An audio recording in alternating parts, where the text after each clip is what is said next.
Api di Bukit Menoreh. Cerita, Esa Mintarja. Audiobook, novel silat. Bab 175. Ki Juru Martani pun kemudian perlahan-lahan mendekati Sutawijaya yang berdiri termangu-mangu. Tanpa mengucapkan sepatah kata pun, Ki Juru menepuk bahu Raden Sutawijaya. Rasa-rasanya mulutnya terlampau sulit untuk mengatakan sesuatu. Sutawijaya pun termangu-mangu sejenak. Ia tidak mengerti apakah sebenarnya yang telah terjadi.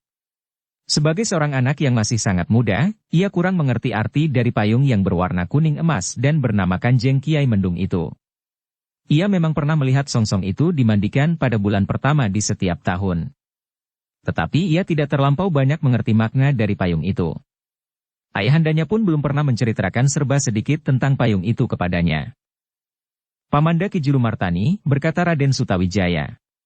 Bukankah songsong yang Pamanda bawa dari Pajang ini jauh lebih baik dari songsong yang dipergunakan untuk memayungi jenazah ayahanda itu? Dan bukankah jenazah ayahanda pantas mendapat penghormatan yang tertinggi pada hari ini? Jika Pamanda membawa songsong yang apabila tidak salah bernama Kanjeng Kiai Mendung ini dari Pajang, tentu Kanjeng Sultan sudah mengizinkannya apabila payung ini dipergunakan di Mataram. Perlahan-lahan Ki Juru Martani mengangguk. Baru setelah ia berusaha mengatur nafasnya, ia dapat menjawab. Ya, Sutawijaya. Ayahandamu memang berhak mempergunakan payung itu. Sutawijaya menarik nafas dalam-dalam. Tetapi ia tidak dapat membaca gejolak hati Ki Juru yang berkata kepada dirinya sendiri. Agaknya memang sudah pasti bahwa Ki Gede Pemanahan akan menurunkan seorang yang akan menjadi seorang raja yang besar di tanah ini. Dengan demikian, maka Ki Lurah Berenjangan pun kemudian menguncupkan songsong yang dibawanya. Kemudian menerima songsong yang dibawa oleh Sutawijaya setelah ia menyembahnya. Hati-hati, Ki Lurah, berkata Ki Juru Martani. Kau pernah menjadi seorang prajurit di Pajang. Prajurit-prajurit sebayamu tentu lebih banyak mengetahui tentang Kanjeng Kiai Mendung daripada anak-anak muda. Ya, Ki Juru, berkata Ki Lurah Berenjangan. Kanjeng Kiai Mendung mempunyai arti tersendiri di dalam perkembangan kerajaan Pajang, sejak dipindahkannya pusat pemerintahan dari Demak. Ya, Ki Juru. Entah itu suatu kepahitan? Nah, hormatilah songsong itu. Dan lebih daripada itu, jagalah baik-baik. Kau dapat memerintahkan sejumlah pengawal untuk mengawal songsong itu. Demikianlah. Maka 4 orang pengawal terpilih telah berada di belakang Ki Lurah Berenjangan, dengan senjata di lambung, untuk mengawal songsong Kanjeng Kiai Mendung yang pada saat pemakaman Ki Gede Pemanahan itu dipergunakan. Adalah di luar kemampuan nalar untuk memperhitungkannya, bahwa tiba-tiba langit menjadi buram. Selapis awan telah menebar di langit, sehingga sengatan terik matahari tidak terasa lagi menggigit kulit. Setiap orang yang ada di halaman itu mencoba menghubungkan awan yang menebar di langit itu dengan songsong Ki Gede Pemanahan. Songsong Kanjeng Kiai Mendung adalah sebuah payung yang mempunyai kekuatan yang ajaib, sehingga awan pun terpengaruh olehnya apabila songsong itu dibuka. Betapa cerahnya langit, dan betapa panasnya cahaya matahari, maka apabila payung yang berwarna kuning emas dengan batu permata yang jatuh dari langit di jari-jarinya dan rumbai-rumbai hitam di pangkal jari-jari dibuka, maka awan pun akan segera menebar. Seolah-olah begitu saja tumbuh di udara. Di antara mereka yang menyaksikan payung yang berwarna kuning emas itu adalah Soropati. Dengan dada yang berdebar-debar, ia berkata kepada diri sendiri. Sebenarnya lah payung itu adalah Kanjeng Kiai Mendung. Soropati menarik nafas dalam-dalam. Kecemasan yang sangat telah merayap di hatinya, seolah-olah ia dihadapkan pada suatu kepastian, bahwa pimpinan pemerintahan akan berpindah dari Pajang ke Mataram. Apakah Kakang Panji tidak akan berhasil? Ia bertanya kepada diri sendiri. Guru Kakang Panji adalah keturunan langsung dari Prabu Brawijaya di Majapahit. Ia berhak memiliki tahta kerajaan yang temurun dari Majapahit ke Demak, kemudian ke Pajang itu daripada Sutawijaya, anak Ki Gede Pemanahan itu. Tetapi kemudian katanya, mula-mula Kanjeng Kiai Pleret, kemudian Kanjeng Kiai Mendung. Apakah kemudian Kanjeng Kiai Cerubuk juga akan diberikan kepada Raden Sutawijaya, bahkan Kanjeng Kiai Sangkelat dan Kanjeng Kiai Nagasasra dan Sabuk Inten? Jika demikian, maka kekuasaan Pajang akan benar-benar kering dari kekuatan genggaman wahyu, sehingga kekuasaan itu benar-benar akan bergeser ke Mataram. Namun Soropati pun kemudian menggeram sambil bergumam di dalam hati. Tetapi jika benar-benar demikian, maka harus ada sarana yang dilakukan sehingga wahyu itu jengker dari Mataram. Benda-benda yang keramat itu merupakan tempat hinggapnya wahyu, seperti sarang bagi seekor burung yang terbang di langit. Jika benda-benda itu dapat dikuasai oleh Kakang Panji, maka ia tentu akan menjadi sarang bagi wahyu kerajaan, apalagi gurunya adalah memang berdarah Majapahit. Darah Maharaja yang pernah menguasai seluruh kepulauan di sekitar Pulau Jawa. Selain angan-sangan yang membubung, Suropati pun mencoba untuk menilai kekuatan yang ada di Mataram. Menjelang jenazah Ki Gede Pemanahan diberangkatkan, maka Suropati dapat melihat pimpinan pengawal dan pimpinan pemerintahan di Mataram. Ia melihat senapati-senapati yang masih muda dengan wajah yang tegang dan keras. Wajah yang dibentuk di dalam kerasnya perjuangan melawan kelebatan alas mentaok, binatang buas dan orang-orang yang menentang dengan kekerasan usaha membuka hutan yang lebat dan buas itu. Mereka tentu anak-anak muda yang berhati dan bertubuh sekeras baja, berkata Suropati kepada diri sendiri. Tetapi mereka tentu anak-anak muda yang bodoh dan dungu. Yang mereka kenal tidak lebih dari alat-alat untuk menebang hutan. Barangkali mereka berlatih mempergunakan pedang. Tetapi mereka akan mempergunakan pedang seperti mereka menebas batang-batang raksasa di alas mentaok. Mereka tidak akan dapat memperhitungkan bahwa dalam olah kanuragan mereka akan bertemu dengan batang-batang yang dapat bergerak dan melawan, bukan batang-batang mati seperti pohon tal yang tegak tinggi tetapi mati. Dengan cermat Suropati mencoba menilai mereka. Sepeninggal Ki Gede Pemanahan, yang ada hanyalah Ki Jurumartani. Jika Ki Jurumartani tidak ada, Sutawijaya akan menjadi seorang diri. Ia tidak akan mampu memecahkan persoalan-persoalan yang pelik dan rumit. Ketika terpandang olehnya orang-orang tua yang ada di halaman itu, maka Suropati pun tersenyum. Orang-orang tua itu pun hanyalah karena terlampau banyak menyimpan umur. Mereka tentu berkepala kosong dan dungu. Namun Suropati menjadi berdebar-debar ketika teringat olehnya, bahwa pada suatu saat, Panembahan Agung telah berhasil dimusnahkan oleh Sutawijaya dan orang-orang yang berpihak kepadanya. Gila! Suropati menggeram di dalam hati. Namun Suropati tidak dapat ingkar dari kenyataan itu. Ia pernah mendengar cerita tentang orang-orang bercambuk yang membantu orang-orang Mataram. Bahkan sejak Ki Gede Pemanahan masih menjadi panglima di Pajang, dengan menahan laskar yang dipimpin oleh Tohpati di Sangkal Putung. Aku tidak yakin bahwa mereka benar-benar orang yang tidak terkalahkan seperti cerita yang aku dengar. Panembahan Agung memang orang yang pilih tanding. Tetapi ia tetap seorang manusia yang mempunyai kelemahan. Dan orang-orang bercambuk itu pun adalah manusia yang mempunyai kelemahan, berkata Suropati di dalam dirinya. Suropati menarik nafas dalam-dalam. Agaknya semua upacara sudah selesai. Dan sejenak kemudian, jenazah Ki Gede Pemanahan pun dilepaskan meninggalkan halaman rumahnya. Tangis yang tertahan-tahan terdengar mengiringi jenazah itu sampai ke regol halaman. Kemudian jerit yang melengking memecah ketegangan. Putri-putri Ki Gede tidak dapat menahan perasaannya, melepaskan ayahandanya pergi untuk selamanya. Sutawijaya hanya dapat menarik nafas dalam-dalam. Tetapi ia berjalan terus mengikuti jenazah itu. Sudah ada orang-orang tua yang akan menyabarkan hati adik-adiknya yang ditinggalkannya di halaman. Orang-orang tua yang datang dari Sela, padukuhan asal orang tuanya. Sejenak kemudian, maka sebuah iring-iringan yang panjang berjalan melalui jalan-jalan yang membelah kota Mataram. Jalan-jalan yang sudah nampak rata dan teratur dengan baik. Perjalanan ke makam merupakan perjalanan yang cukup panjang. Namun seakan-akan memberi kesempatan kepada tamu-tamu yang datang dari luar Mataram untuk mengenal kota Mataram, yang sudah nampak menjadi besar dan ramai. Suropati yang ada di antara para senapati dari Mataram itu pun menjadi heran. Sutawijaya benar-benar seorang yang memiliki kemampuan yang tinggi. Dalam waktu yang terhitung pendek, ia dapat merubah alas mentaok menjadi sebuah kota yang menarik. Tetapi Ki Gede sekarang sudah tidak ada. Semuanya tentu atas petunjuk dan bimbingan Ki Gede Pemanahan, berkata Suropati di dalam hati. Namun ia dihadapkan pada kenyataan pula, bahwa Mataram memang sudah menjadi besar. Pada saat Ki Gede Pemanahan meninggalkan Pajang untuk mulai dengan kerjanya, membuka alas mentaok, tidak banyak orang yang percaya bahwa ia akan berhasil. Bahkan beberapa orang senapati muda saat itu mentertawakan Raden Sutawijaya, yang dengan penuh kesungguhan mengatakan bahwa alas mentaok akan menjadi sebuah kota yang ramai. Itu tidak mungkin, desis seorang senapati pada waktu itu, yang ternyata dapat didengar oleh Raden Sutawijaya. Betapa telinga Raden Sutawijaya menjadi panas bagaikan tersentuh api. Dengan lantang anak muda itu pun kemudian berkata sambil berdiri di atas tangga Paseban di Pajang. Aku tidak akan menginjakkan kakiku di atas tangga ini sebelum Mentaok menjadi kota yang ramai. Dan kini apa yang dikatakan oleh Raden Sutawijaya itu sebagian sudah terwujud. Kota Mataram di atas alas Mentaok yang sudah menjadi ramai, meskipun Raden Sutawijaya sendiri masih belum puas. Apalagi di Mataram kini tersimpan tombak Kanjeng Kiai Pleret, songsong Kanjeng Kiai Mendung. Sorohpati menarik nafas dalam-dalam.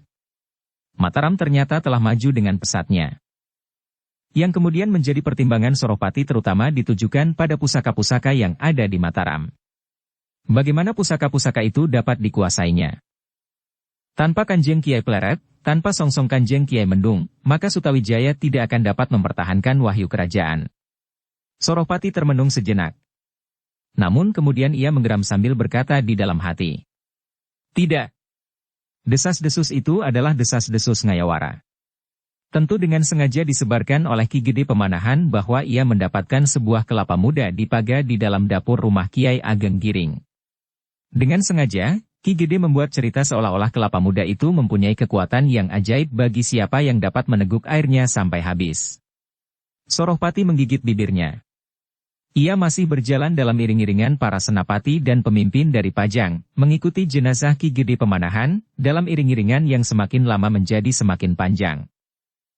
Begitu mudahnya untuk menurunkan raja-raja di Pulau Jawa, berkata Sorohpati di dalam hatinya pula. Hanya dengan minum air kelapa muda sampai habis. Tetapi Sorohpati masih tetap sadar bahwa ia berada di antara para senapati, sehingga ia tetap menyembunyikan gejolak perasaan di dalam dadanya itu. Sementara iring-iringan yang semakin panjang itu pun merayap terus. Hampir seluruh penghuni kota telah berdiri berderet-deret di tepi jalan yang akan dilalui jenazah Ki Gede Pemanahan, untuk memberikan penghormatan yang terakhir. Mereka menyadari bahwa Mataram yang telah dibentuk dari wujudnya yang lama, sebuah hutan yang lebat dan penuh dengan bermacam-macam bahaya yang mengerikan, menjadi sebuah kota yang ramai, adalah karena tekad yang semula menyala hanya di dalam hati Ki Gede Pemanahan dan putranya, Raden Sutawijaya. Baru kemudian api itu menjalar, dan seolah-olah telah membakar alas Mentaok, dan menjelmakannya menjadi kota yang sekarang. Karena itulah, maka meninggalnya Ki Gede Pemanahan bagi rakyat Mataram tidak kurang daripada meninggalnya seorang ayah yang sangat mereka cintai. Dan pada hari itu, mereka melepas ayah mereka yang mereka cintai itu untuk dimakamkan dengan upacara kebesaran. Mataram benar-benar sedang berkabung. Langit nampak suram dilapisi oleh mendung yang tipis.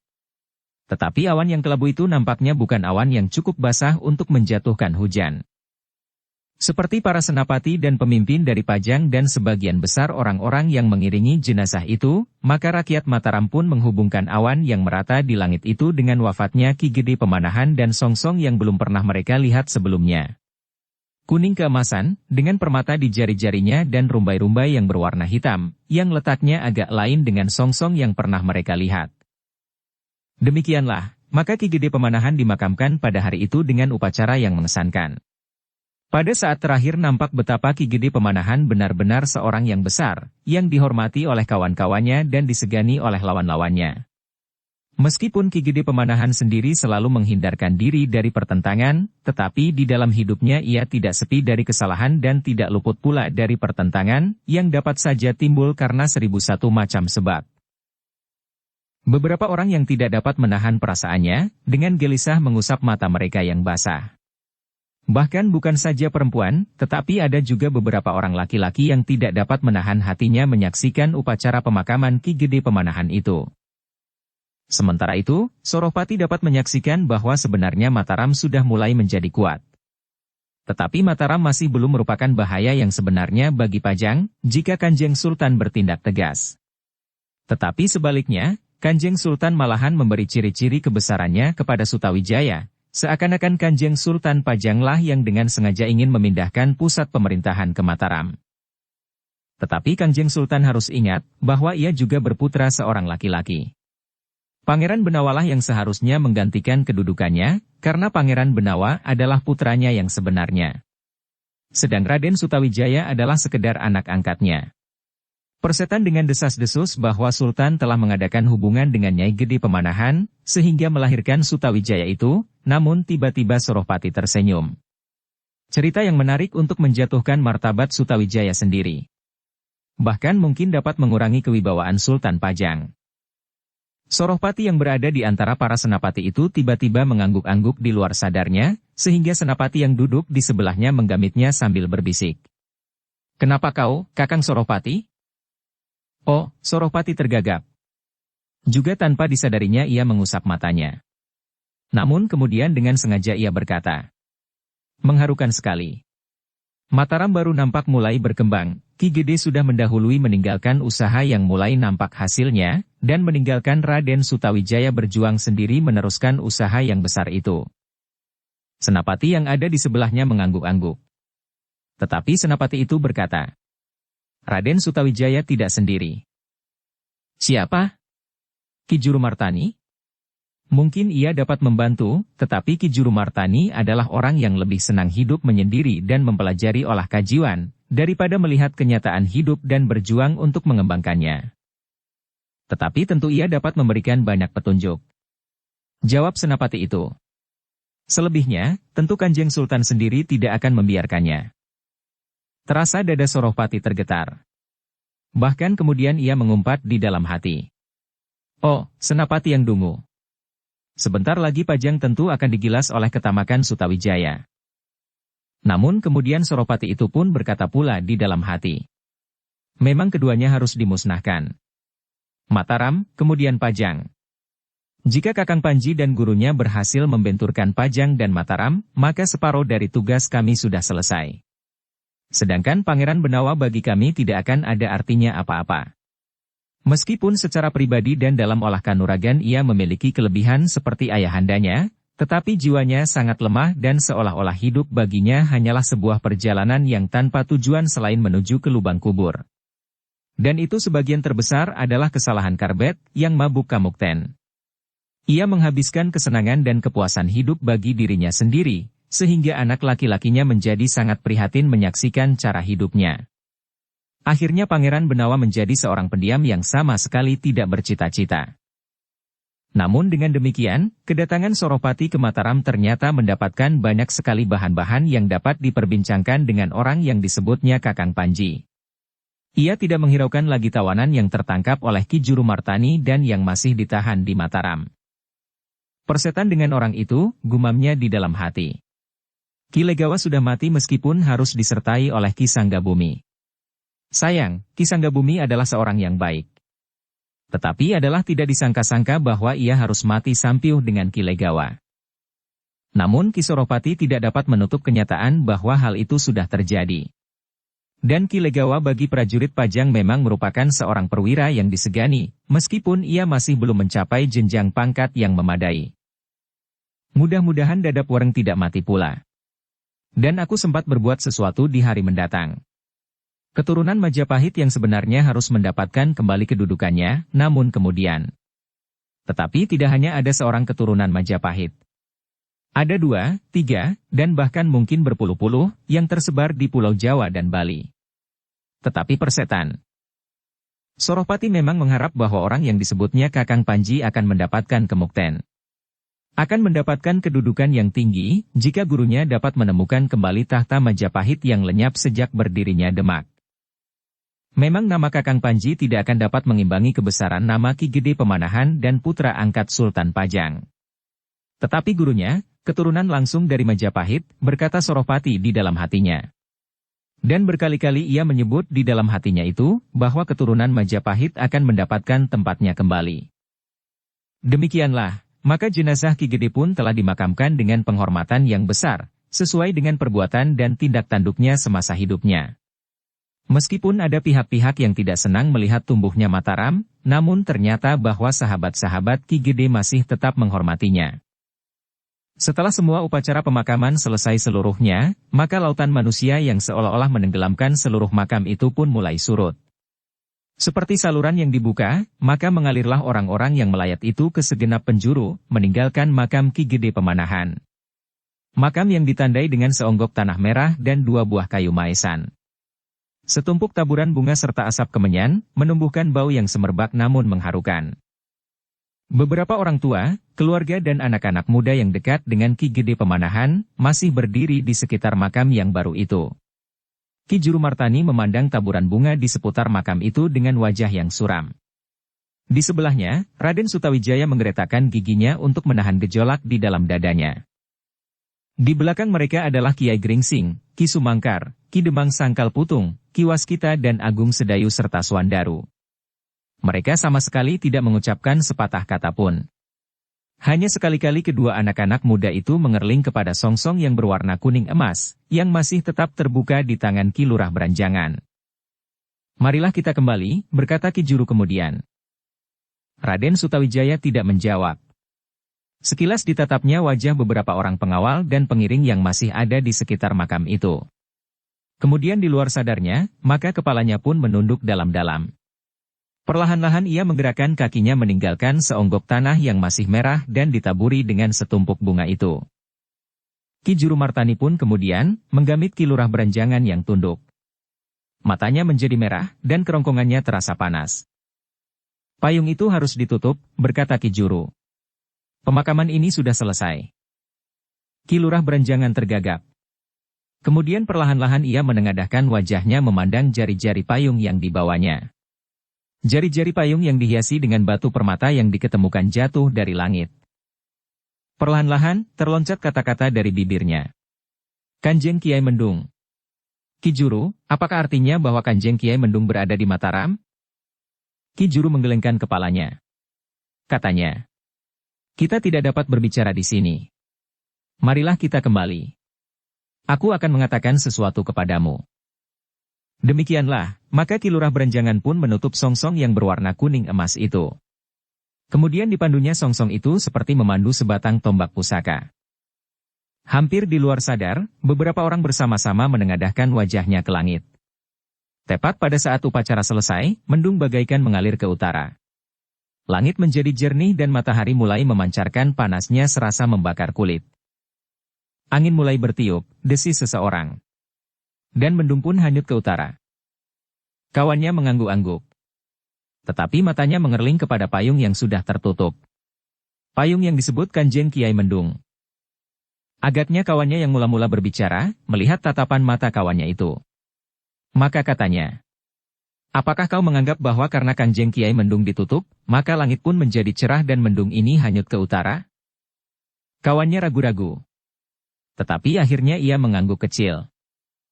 Aku tidak menolak, tetapi juga tidak mempercayai sepenuhnya, desis kawannya. Yang diajak berbicara sama sekali tidak berani menjawab. Ia bahkan berjalan semakin cepat, menjauhi kawannya yang mempersoalkan songsong yang berwarna kuning keemasan itu. Namun ternyata bukan saja orang-orang itu yang membicarakannya. Bahkan Swandaru pun bertanya seperti orang itu. Apakah ada pengaruhnya? Setelah payung itu ditutup, maka langit menjadi cerah. Agung Sedayu tidak menjawab. Namun terdengar Ki Waskita berbisik.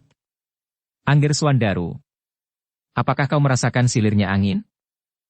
Swandaru mengangguk. Angin inilah yang telah menyingkirkan mendung di langit.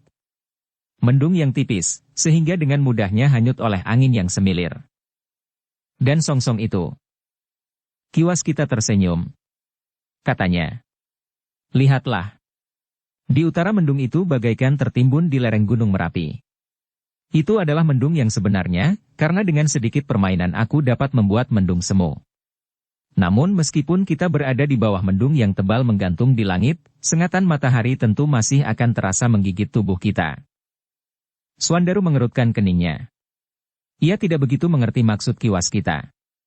Karena itu, maka ia pun tidak memberikan tanggapan apapun juga. Agaknya Ki Waskita menyadari bahwa keterangannya tidak begitu dapat dipahami oleh Swandaru. Maka katanya, Swandaru, kadang-kadang kita memang dihadapkan pada suatu peristiwa yang sulit kita mengerti. Permainan yang terjadi di luar nalar. Tetapi jika yang seakan-akan terjadi itu bukannya yang seharusnya terjadi, maka kita tidak dapat menganggap bahwa hal itu telah terjadi. Seperti permainan semuku itu pun bukannya sesuatu yang dapat dianggap ada, karena memang sebenarnya tidak ada. Suandaru masih belum mengerti. Tetapi ia tidak dapat bertanya karena rasa-rasanya malu juga untuk terlampau berterus terang atas kemampuan berpikirnya yang masih belum masak. Namun sebelum Ki Waskita menjelaskan, Kiai Gringsing sudah mendahuluinya. Suandaru, yang dikatakan oleh Ki Waskita adalah tanggapan perasaan kita. Memang perasaan kita kadang-kadang dapat melihat yang tidak nampak, bahkan tidak ada. Kita dapat menganggap ada meskipun tidak ada. Dan pengaruhnya pun hampir tidak ada bedanya dengan ada yang sebenarnya. Seperti bentuk-bentuk semu yang tidak ada, tetapi serasa ada itu. Bahkan bukan saja pengaruh getaran yang menyentuh pusat-pusat syaraf kita dari luar diri kita, tetapi kita sendiri kadang-kadang melihat ke dalam ketiadaan.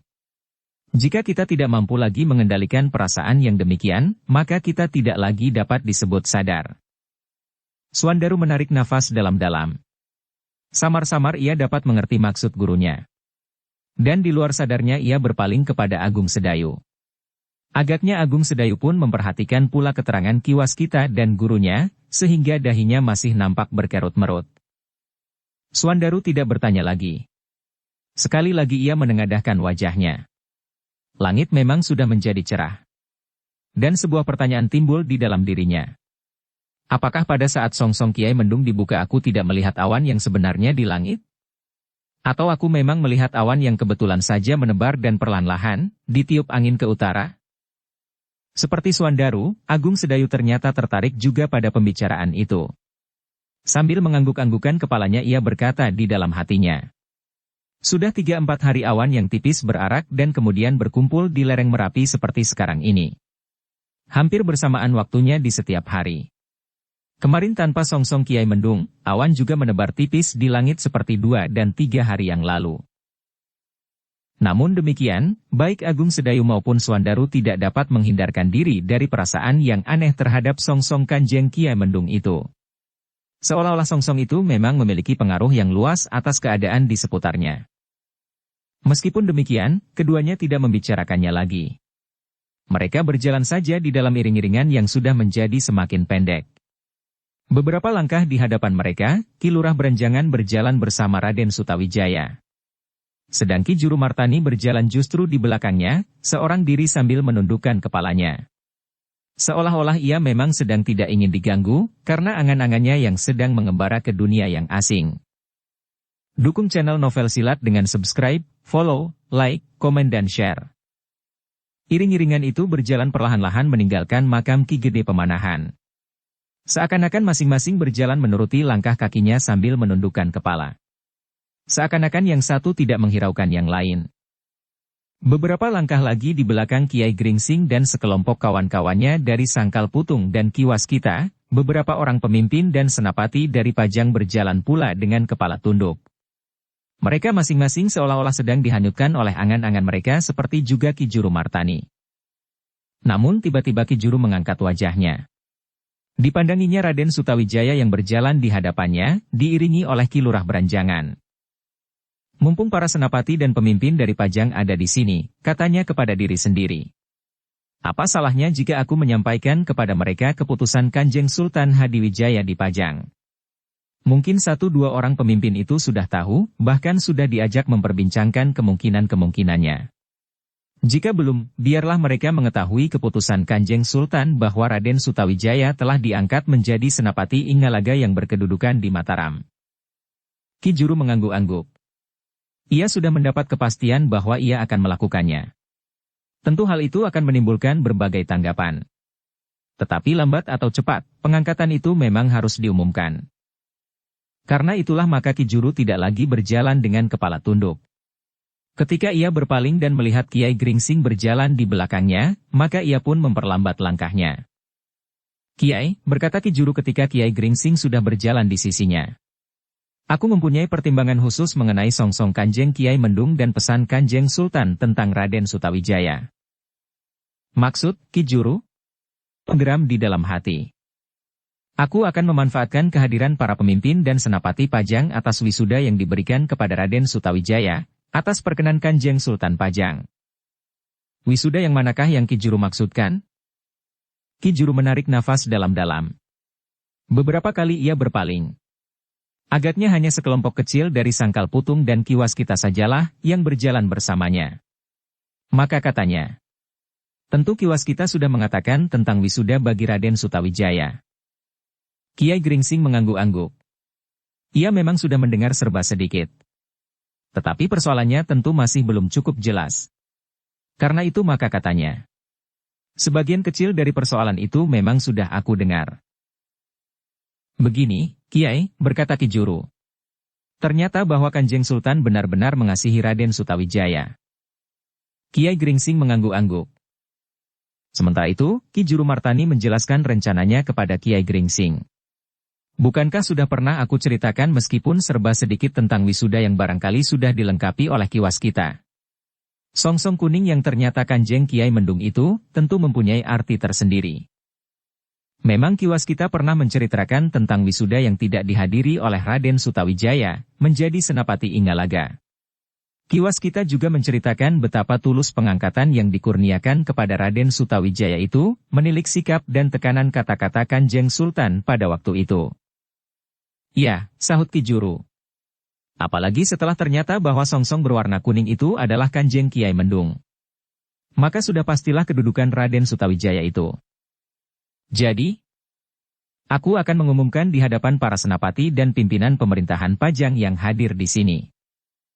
Kiai Gringsing mengerutkan keningnya. Namun kemudian ia mengangguk-angguk sambil berkata, aku kira memang ada baiknya, Ki Juru. Tetapi apakah Ki Juru Martani sudah mempertimbangkan kemungkinan-kemungkinan yang bakal terjadi? Tentu ada orang yang tidak senang mendengar keputusan itu. Tetapi keputusan itu tentu akan diumumkan juga di Pajang, bahwa Raden Sutawijaya telah diangkat menjadi Senapati Inggalaga. Dan lebih daripada itu, Kanjeng Sultan telah menghadiahkan songsong Kanjeng Kiai Mendung kepada Raden Sutawijaya. Kiai Gringsing berpaling kepada Sumangkar. Sumangkar adalah seorang yang mempunyai kedudukan yang baik di masa pemerintahan Adipati Arya Penangsang di Jipang. Kau mempunyai pendapat, Adi? Sumangkar menarik nafas dalam-dalam. Lalu, jika itu keputusan Kanjeng Sultan, maka tidak akan ada orang yang dapat menyanggah. Apalagi Raden Sutawijaya adalah putra angkat Kanjeng Sultan itu sendiri. Kiai Gringsing mengangguk-angguk pula. Katanya, demikianlah. Jika itu sudah keputusan Kanjeng Sultan, maka tidak akan ada orang yang mengganggu-gugat. Senang atau tidak senang. Karena itu, maka aku kira tidak ada jeleknya hal itu dilakukan.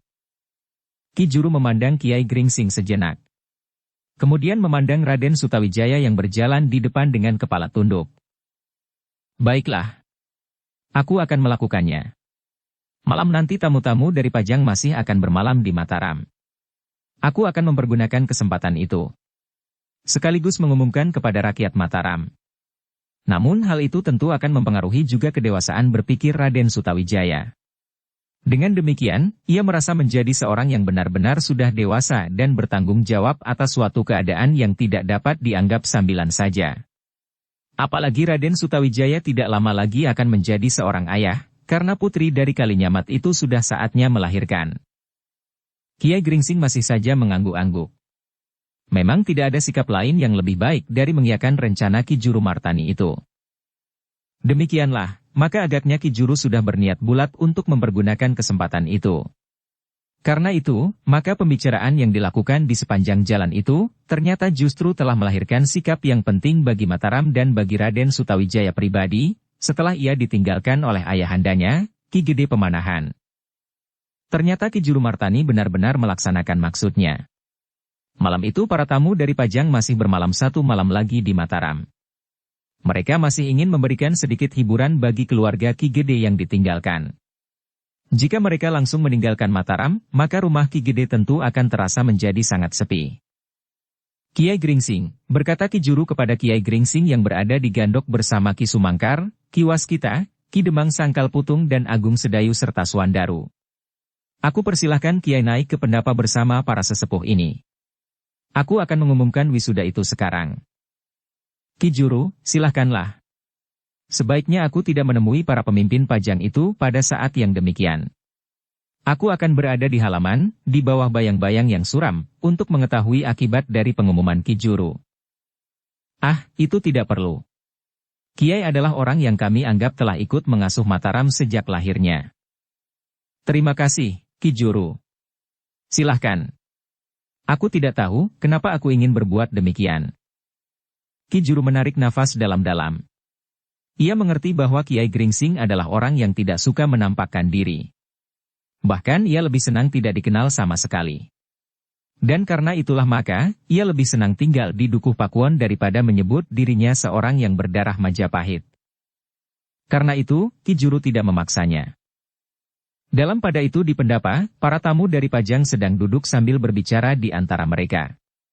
Berbicara tentang bermacam-macam hal, menurut perhatian mereka masing-masing. Namun sebagian dari mereka telah membicarakan perkembangan Mataram yang sangat pesat menurut penilaian mereka. Aku belum pernah menginjakkan kakiku ke pusat alas Mentaok setelah Ki Gede Pemanahan mulai membukanya, berkata seorang senapati. Ternyata kini yang aku jumpai adalah sebuah kota yang sedang tumbuh. Meskipun Mataram sekarang masih belum terlampau ramai, namun sebentar lagi tanah ini akan menjadi tanah harapan. Yang lain mengangguk-angguk. Meskipun ada di antara mereka yang diselipi oleh perasaan iri dan dengki. Namun pada umumnya mereka tidak ingkar dari kenyataan bahwa Mataram berkembang dengan pesatnya. Di antara para senapati itu terdapat Soropati. Setiap kali ia mengangguk-angguk. Bahkan kadang-kadang ia menyambung pembicaraan itu dan ikut memuji kemampuan Ki Gede Pemanahan dan Raden Sutawijaya. Namun ia berkata di dalam hati, Mataram yang sekarang harus dilenyapkan. Demikian juga Pajang yang hanya mengagungkan kemukten itu. Harus tumbuh seorang raja yang maha bijaksana dan maha adil, namun kemudian. Dan aku adalah seorang panglima tertinggi di negara yang akan lahir itu. Dalam pada itu, selagi para pemimpin dan senapati berbincang di antara mereka, Ki Juru Martani yang sudah naik ke atas pendapa pun kemudian berkata, Maaf saudara-saudaraku. Para pemimpin pemerintahan, para senapati dan prajurit dari Pajang. Para pemimpin dan pengawal di tanah Mataram. Aku ingin menyela di antara pembicaraan kalian sejenak. Pendapa itu menjadi hening. Setiap orang memandang Ki Juru dengan tajamnya. Namun sebagian dari mereka menyangka bahwa Ki Juru Martani hanya akan sekedar menyampaikan ucapan terima kasih, bahwa mereka telah datang memberikan penghormatan terakhir. Tetapi ternyata bukan sekedar ucapan terima kasih. Ki Juru memang menyatakan terima kasihnya kepada para pemimpin dan senapati. Namun setelah ucapan terima kasih atas kehadiran mereka, maka Ki Juru berkata, selain pernyataan terima kasih yang tidak terhingga dari seluruh keluarga Ki Gede Pemanahan, maka ada sesuatu yang penting yang akan aku beritahukan kepada saudara-saudara yang hadir di pendapa ini. Semua orang terdiam karenanya. Seperti yang kalian lihat, bahwa songsong yang dipergunakan oleh Sutawijaya untuk memayungi jenazah ayahandanya adalah songsong kerajaan yang bernama Kiai Mendung. Songsong itu memang sudah dikurniakan oleh Kanjeng Sultan kepada putranya yang kini berada di Mataram. Bahkan sebagai pertanda wisuda bagi Raden Sutawijaya. Semua wajah menjadi tegang. Soropati bagaikan membeku di tempatnya. Di dalam bayangan kegelapan, Kiai Gringsing berdiri berdua dengan Ki Waskita di halaman. Beberapa langkah daripadanya, di belakang sebatang pohon sawo, Ki Sumangkar berdiri pula berdua dengan Ki Demang Sangkal Putung. Sedang Agung Sedayu dan Swandaru berdiri agak jauh dari mereka.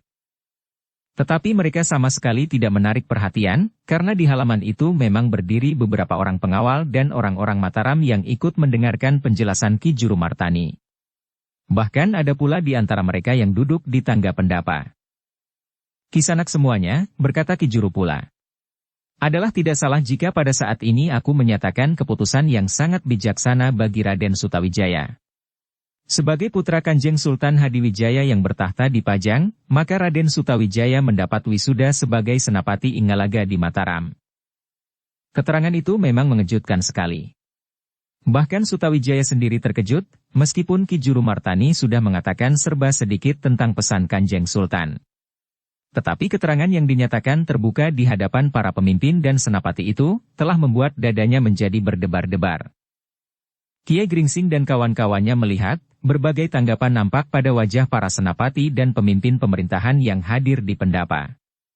Terutama mereka yang datang dari Pajang.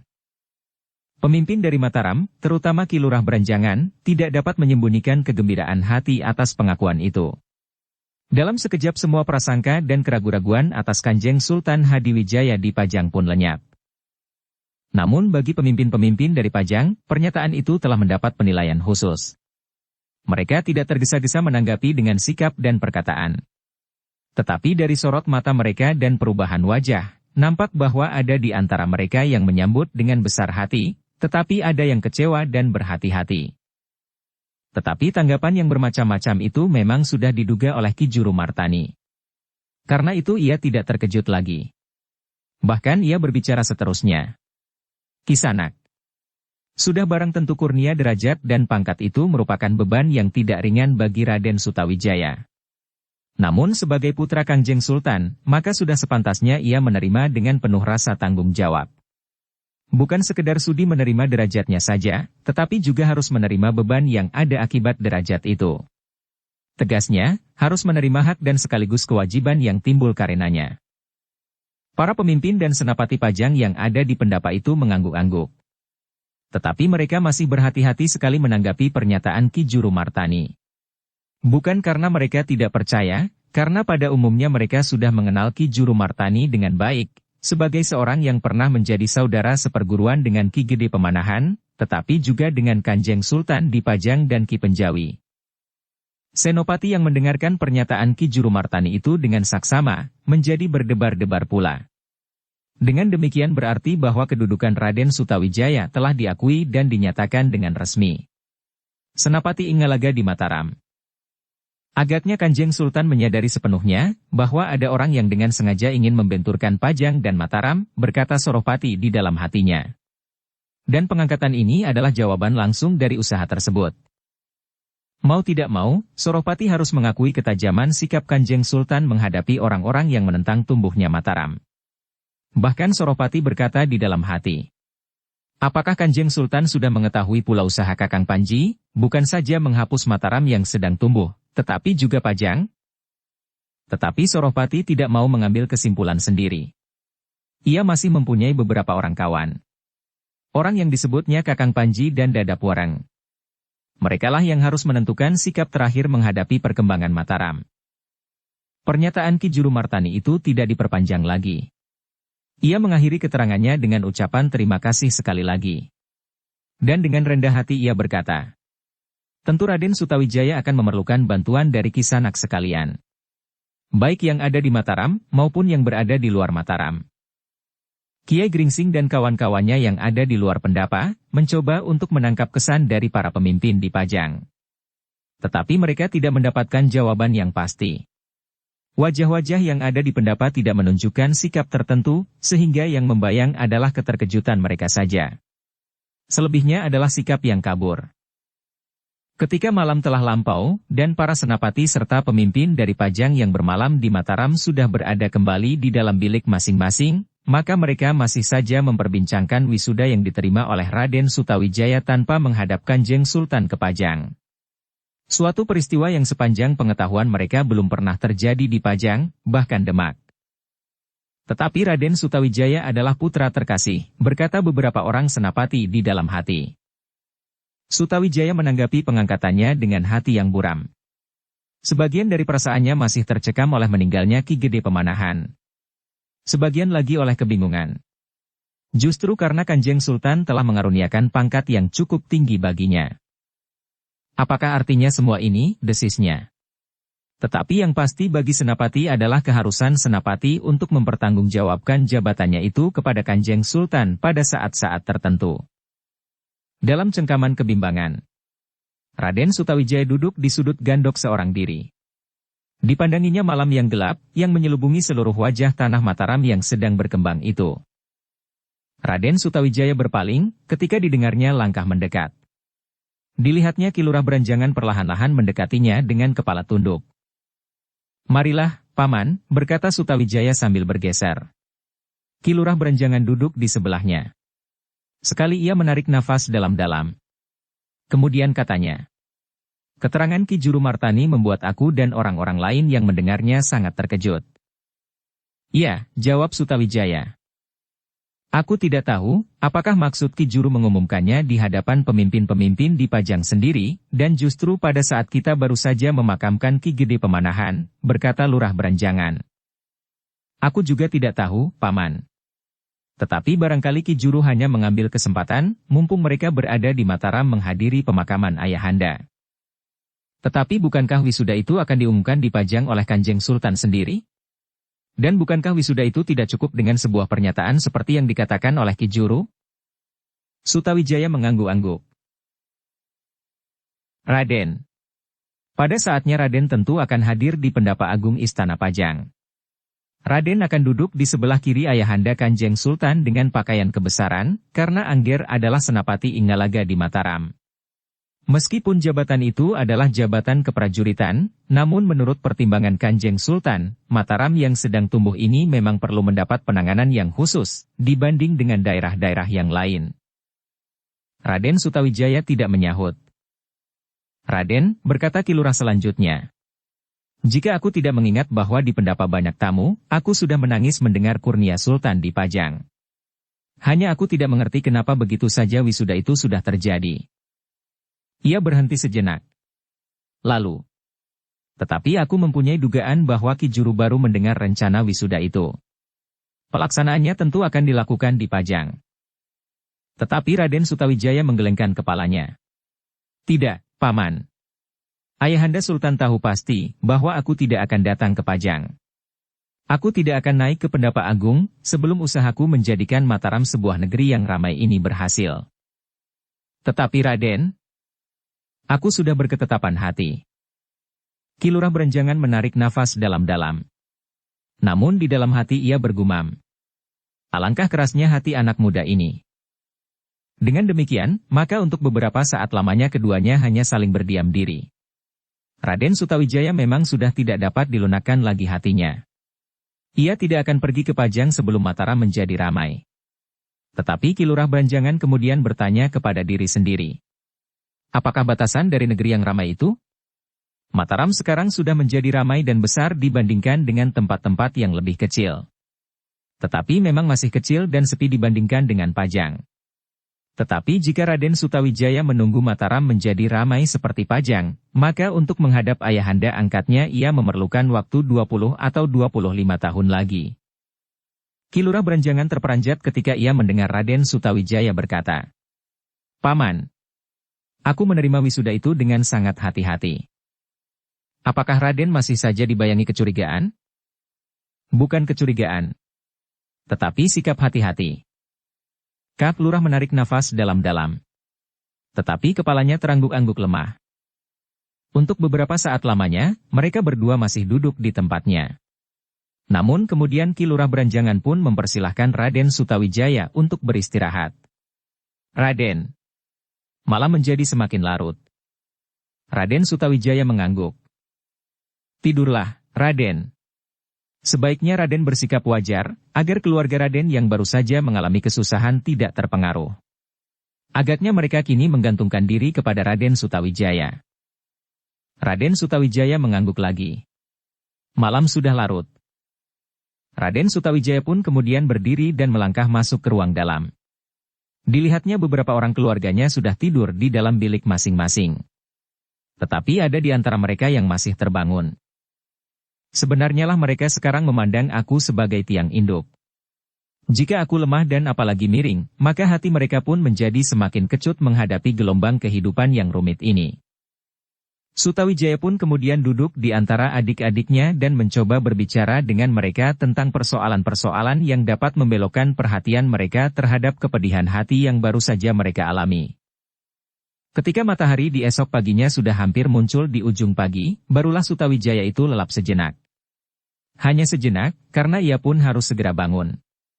Tamu-tamunya yang datang dari Pajang telah berkemas untuk minta diri dan kembali ke Pajang. Sutawijaya yang hanya sempat mencuci muka dan membenahi pakaiannya pun segera naik ke pendapa. Ki Juru Martani dan orang-orang tua di Mataram tengah mengucapkan berbagai macam pernyataan terima kasihnya. Mereka mengharap agar para pemimpin dan senapati di Pajang membantu agar suasana tetap selalu jernih. Kami tidak dapat menutup mata bahwa ada usaha untuk mengeruhkan suasana. Ternyata dengan peristiwa yang dialami oleh Adi Pemanahan, berkata Ki Juru. Kami berduka cita karenanya, sahut seorang senapati yang dianggap tertua. Kami berjanji akan membantu usaha Mataram yang sedang berkembang. Lebih dari itu, membersihkan pajang dari usaha-usaha yang dapat merugikan kedua belah pihak. Terima kasih. Kini Ki Gede Pemanahan tidak ada lagi. Yang ada hanyalah seorang anak muda yang masih jauh dari kemampuan yang diperlukan untuk memimpin Mataram yang sedang berkembang.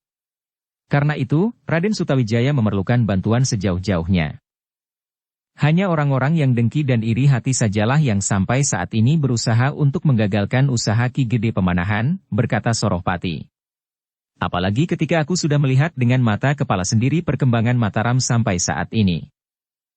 Terima kasih, sahut Ki Juru. Kesediaan Kisanak sekalian membuat hati kami menjadi teguh dan tidak gentar menghadapi apapun juga. Demikianlah. Maka sejenak kemudian para pemimpin dan senapati dari pajang itu pun minta diri kepada Ki Juru, Raden Sutawijaya dan orang-orang tua di Mataram. Kiai Gringsing dan kawan-kawannya sengaja tidak menampakkan dirinya di antara para orang-orang tua di Mataram. Apalagi Sumangkar, yang sudah banyak dikenal oleh senapati pajang. Ia hanya hadir sejenak ketika para senapati itu justru sudah bergerak meninggalkan halaman rumah Raden Sutawijaya. Namun demikian, kehadiran Sumangkar di Mataram memang menjadi bahan pembicaraan juga oleh para senapati dan pemimpin dari pajang itu. Ia memang sepantasnya datang untuk memberikan penghormatan terakhir kepada Ki Gede Pemanahan, berkata salah seorang senapati di perjalanan mereka kembali ke pajang. Ki Gede Pemanahanlah yang telah mengampuni kesalahannya di saat pasukan Tohpati dapat digulung oleh Untara dan Widura. Jika demikian, kehadirannya tidak menjadi soal. Tetapi jika ia masih mendendam atas kekalahan Jipang dari Pajang, maka ia akan dapat menghasut Raden Sutawijaya, agar Raden Sutawijaya dapat dijadikan alat untuk melepaskan dendamnya kepada Pajang. Tetapi di Mataram kini ada Ki Juru Martani. Kita tahu orang tua itu adalah orang yang sangat cerdik. Senapati yang mempunyai sedikit prasangka terhadap Sumangkar itu mengangguk-angguk. Memang di Mataram ada Ki Juru yang akan menjaga agar Raden Sutawijaya tidak jatuh di bawah pengaruh Sumangkar. Tetapi berapa lama Ki Juru berada di Mataram, bertanya senapati itu tiba-tiba, hampir ditujukan kepada diri sendiri. Kawannya berbicara, yang mendengar pertanyaan itu berkata, Sumangkar pun tidak akan lama berada di Mataram. Pembicaraan itu pun kemudian terhenti. Sekilas nampak di hadapan mereka debu yang menghambur tinggi. Kuda yang sedang berpacu, desis salah seorang senapati. Ya, sahut yang lain. Tetapi kuda itu berpacu menjauh. Semakin lama justru menjadi semakin jauh. Mungkin aku terlampau berprasangka. Tetapi kenapa kuda itu berpacu menjauh? Meskipun aku tidak melihat dengan jelas, namun aku mempunyai dugaan bahwa penunggangnya adalah orang yang tidak ingin berpapasan dengan kita. Bahkan aku mempunyai dugaan tidak baik terhadap orang itu, berkata seorang senapati. Apa kira-kira yang akan dilakukan terhadap sekian banyak orang, bertanya yang lain. Tentu ia tidak akan berbuat apa-apa. Tetapi seakan-akan orang itu sengaja mengawasi kita. Ketika ia melihat kita, maka ia pun segera memacu kudanya. Yang lain mengangguk-angguk. Tetapi ia berkata, sebaiknya kita tidak menghiraukannya lagi. Kawannya memandang ke arah kuda yang telah menghilang itu. Namun ia pun tidak menjawab apa-apa. Demikianlah, iring-iringan itu berjalan terus. Semakin lama semakin jauh dari Mataram. Sorohpati yang juga melihat orang berkuda di kejauhan itu pun menjadi berdebar-debar pula. Ia mempunyai dugaan bahwa orang itu tentu petugas yang dipasang oleh Dadap Wereng, atau justru oleh orang yang disebutnya Kakang Panji itu sendiri, untuk melihat apakah para senapati dan pemimpin pajang yang berada di Mataram sudah kembali. Tetapi ketika orang itu kemudian ternyata telah menghilang, maka hatinya pun menjadi tenang. Demikianlah, maka iring-iringan itu pun kemudian berjalan dengan tanpa gangguan sesuatu apa. Apalagi gangguan-gangguan kecil di perjalanan oleh orang-orang yang sekedar berniat ingin merampok harta kekayaan. Agaknya setiap orang dengan cepat mengetahui bahwa iring-iringan itu adalah iring-iringan senapati-senapati perang dari pajang dan pemimpin-pemimpin pemerintahan, apalagi dengan sekedar pengawalan. Jika ada seseorang atau sekelompok penjahat yang berani menghentikan mereka, apalagi merampok, maka orang itu tentu akan segera menjadi makanan cacing tanah. Di sepanjang sisa perjalanan mereka kembali ke Pajang, tidak banyak lagi yang mereka percakapkan. Selain matahari merayap menjadi semakin panas, maka rasa-rasanya mereka pun menjadi semakin malas bercakap-cakap yang satu dengan yang lain. Ternyata di sepanjang pembicaraan mereka yang kembali ke Pajang, tidak banyak di antara mereka yang tertarik kepada kehadiran Kiai Gringsing. Banyak di antara mereka yang tidak mengenalnya. Apalagi Ki Waskita dan Ki Demang Sangkal Putung. Jika satu dua orang mengenalnya sebagai orang yang pernah berjasa kepada Mataram, maka pengenalan itu pun sangat terbatas sekali. Dan memang itulah yang diharapkan oleh Kiai Gringsing. Ia sama sekali tidak ingin menjadi perhatian, apalagi bahan pembicaraan orang-orang yang datang dari Pajang. Dan agaknya demikian pula lah sikap Ki Waskita. Mereka merasa diri mereka lebih tenang tanpa pengenalan dari orang-orang yang berkedudukan penting di Pajang itu. Dalam pada itu, sebenarnya lah sepeninggal para senapati dan pemimpin dari Pajang, Raden Sutawijaya merasa rumahnya menjadi sangat sepi.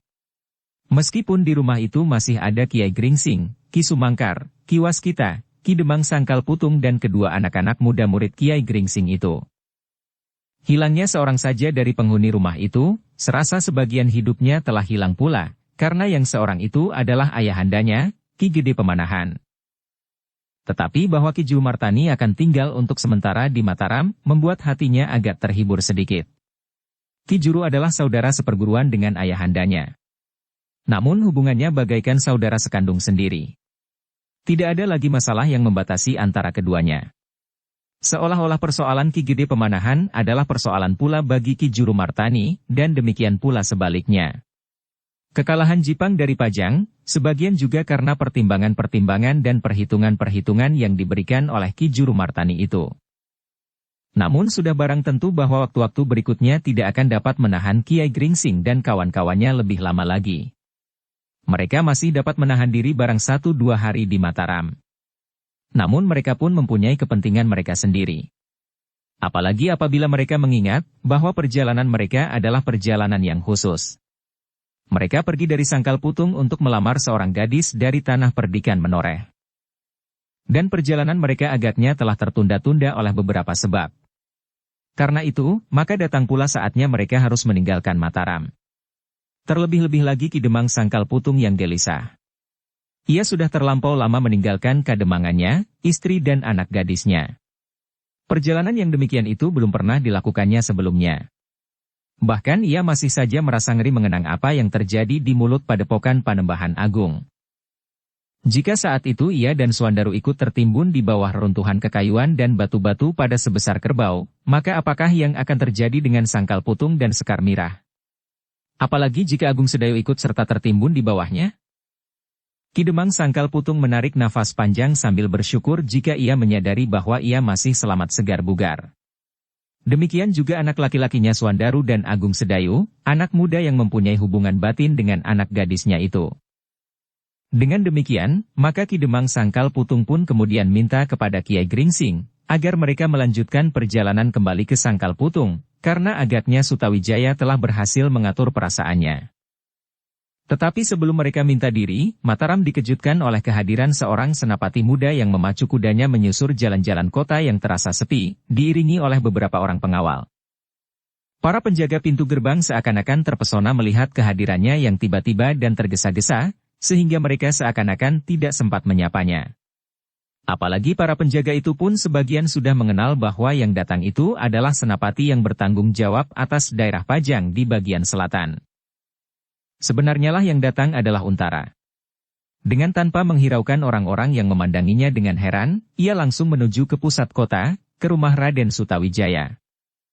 Kedatangan Untara benar-benar mengejutkan. Para penjaga regol di rumah Raden Sutawijaya terperanjat pula. Namun sebelum mereka sempat berbuat sesuatu, kuda Untara dan pengawalnya telah memasuki halaman. Raden Sutawijaya yang mendengar derap kaki kuda berpacu memasuki halaman rumahnya itu pun segera turun ke halaman. Ketika dilihatnya Untara meloncat dari punggung kudanya, ia pun terkejut pula. Sekilas telah tumbuh berbagai macam tanggapan atas kehadiran senapati muda itu. Ia tidak nampak di antara para senapati Pajang yang datang melayat saat ayahandanya meninggal. Tetapi kini Untara itu datang tanpa memberikan kabar terlebih dahulu. Sebelum Sutawijaya menyadari apa yang dihadapinya, ia bagaikan tercekam melihat sikap Untara. Tiba-tiba saja Untara itu berlari ke arahnya dan dengan serta-merta memeluknya, seperti memeluk anak-anak. "Raden," suaranya bagaikan sesak. "Sebenarnya lah aku tidak mengetahui bahwa Ki Gede Pemanahan telah wafat. Aku tidak tahu, apakah ada kesengajaan dari para senapati dan pemimpin di Pajang untuk tidak memberitahukan hal itu kepadaku. Aku mendengar setelah terlambat. Dan mula-mula aku memang tidak mempercayainya. Aku masih harus memerintahkan seseorang untuk mengetahui kebenaran berita itu, karena saat ini kita kadang-kadang dikisruhkan dengan kabar-kabar yang tidak menentu." Sejenak Sutawijaya tidak dapat menyahut. Terasa jantungnya bagaikan berhenti mengalir. Semula Raden Sutawijaya, betapa kecilnya, masih dipengaruhi oleh prasangka terhadap Untara. Namun kini ia merasa bahwa Untara mengucapkan kata-katanya dengan jujur dan setulus hatinya. Kiai Gringsing yang kemudian juga turun ke halaman mendekatinya dan berkata, "Kau datang terlambat, Angger." Untara melepaskan pelukannya. Dianggukannya kepalanya sambil berkata, "Aku tidak tahu sebelumnya, Kiai." Apalagi ketika Untara melihat Ki Juru Martani, maka ia pun berlari mendekatinya. Sambil membungkuk dalam-dalam ia berkata, "Maafkan aku, Ki Juru Martani. Memang hampir tidak masuk akal jika aku tidak mendengar bahwa Ki Gede Pemanahan telah wafat. Tetapi sebenarnya lah demikian. Ketika kemudian aku mendengar, aku diliputi oleh keraguan-raguan. Akhirnya aku yakin setelah terlambat beberapa saat." "Marilah, Angger," berkata Ki Juru. "Silahkan naik ke pendapa. Bukan kau saja yang harus minta maaf. Tetapi kami pun harus minta maaf bahwa kami tidak mengirimkan seorang penghubung yang khusus. Saat itu nalar kami bagaikan buntu." "Aku mengerti, Ki Juru. Dalam keadaan yang demikian, tentu tidak akan ada orang yang dapat menyalahkan. Banyak sekali yang harus dilakukan oleh Ki Juru, sehingga banyak pula yang terlupakan dan terlampaui. Tetapi itu adalah wajar sekali." Demikianlah, maka Untara dan beberapa orang pengawalnya pun diajak naik ke pendapa. Setelah Ki Juru dan Raden Sutawijaya menanyakan keselamatan mereka, maka mulailah mereka mempercakapkan saat-saat wafatnya Ki Gede Pemanahan. "Seharusnya aku dapat mencegahnya," desis Untara. "Tetapi kebodohanku yang menyebabkan kelambatan itu." "Jangan menyalahkan diri sendiri, Nger," berkata Ki Juru. "Luka Ki Gede tidak membahayakan jiwanya. Apalagi di sini ada Kiai Gringsing yang akan sanggup mengobatinya, jika luka itu sekedar luka senjata. Jadi?" Ki Juru Martani menarik nafas dalam-dalam. Sebelum ia mengatakan sesuatu, dilihatnya Raden Sutawijaya menundukkan kepalanya dalam-dalam, seolah-olah ia menyadari bahwa Ki Juru akan mengatakan bahwa karena sikap Sutawijaya yang keras itulah, yang telah mempercepat wafatnya Ki Gede Pemanahan. Tetapi Ki Juru cukup bijaksana. Katanya, "Angger Untara, sebenarnya lah bahwa kita adalah sekedar singgah untuk minum. Dan itu pun kita tidak dapat menentukan sendiri, kapan kita datang dan kapan kita harus pergi. Tetapi semuanya sudah ditentukan oleh batas yang tidak dapat bergeser lagi. Dan batas itu telah dilalui oleh Ki Gede Pemanahan tanpa dapat ingkar lagi, karena sebenarnya lah maha kekuasaan atas dirinya telah berlaku." Untara menarik nafas dalam-dalam. Demikianlah agaknya jika perjalanan sudah sampai ke batas. Tiba-tiba saja Untara telah terlempar ke dalam dunia angan-angannya. Sebuah pertanyaan telah tersembul di dalam hatinya. Apakah yang sudah aku lakukan sebelum batas itu sampai? Untara merenungi dirinya sejenak. Terbayang di dalam angan-angannya peperangan yang seolah-olah tiada akhir. Pertentangan dan pergulatan di antara sesama. Dan ia sendiri selalu ada di dalamnya. Hampir di luar sadarnya, Untara memandang jari-jarinya. Dan pertanyaan itu tumbuh lagi. "Berapa orang yang sudah kau bunuh? Dan apakah kau dapat berbangga kelak di dunia langgeng menyebut jumlah itu?" Untara menarik nafas dalam-dalam. Bahkan seakan-akan melihat apa yang akan terjadi atas dirinya kelak, apabila janji itu telah sampai. Untara terkejut ketika ia mendengar suara Ki Juru. "Baiklah, kita menyerahkan yang seharusnya berlaku kepada perjalanan yang harus ditempuh." Angger Untara tidak usah mempersoalkannya apakah sebabnya dan menyesali apa yang telah terjadi, karena tidak ada kekuasaan yang dapat mencegahnya. Untara mengangguk-angguk. Katanya seolah-olah sekedar bergumam. Iya, Ki Juru. Semuanya memang harus berlaku. Sekarang Ki Gede Pemanahan. Besok mungkin orang lain.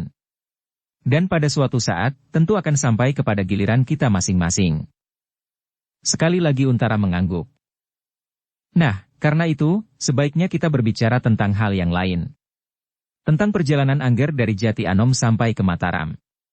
Perjalanan itu sebenarnya tidak terlampau jauh, tetapi barangkali banyak yang Angger lihat di perjalanan. Untara mengerutkan keningnya. Tetapi ia menyadari bahwa Ki Juru memang sengaja mengalihkan pembicaraan. Apalagi ketika kemudian ikut pula berbicara Suandaru dan Agung Sedayu, yang sudah lama tidak bertemu dengan kakaknya itu. Tidak ada perkembangan yang menarik di Jati Anom, berkata Untara. Semuanya berjalan seperti biasanya, yang justru seakan-akan telah berhenti. Setiap hari yang kita jumpai serupa saja dengan yang kita jumpai kemarin. Petani-petani yang bangun tidur, membersihkan halaman. Kemudian pergi ke sawah. Menjelang matahari sampai ke puncak langit, gadis-gadis membawa makan ke sawah dan anak-anak mulai berjalan sepanjang pematang sambil menjinjing keranjang untuk menyabit rumput, setelah mereka mengikat kambing-kambing mereka di dalam kandang. Di kejauhan terdengar suara pandai besi menempa di depan perapian, dengan keringat yang bercucuran. Suandaru melanjutkan. Dibarengi dengan tangis anak-anak yang haus minta disusui ibunya, yang masih menumbuk padi di depan kandang. Ki Juru Martani tersenyum. Katanya. Kita jarang menjumpainya di kota. Apalagi kota Pajang yang ramai, yang penuh dengan rumah-rumah yang besar, dilingkari dinding batu yang tinggi. Rumah-rumah pegawai istana dan pemimpin pemerintahan serta senapati perang. Itulah yang sering menumbuhkan kerinduan, berkata Kiai Gringsing.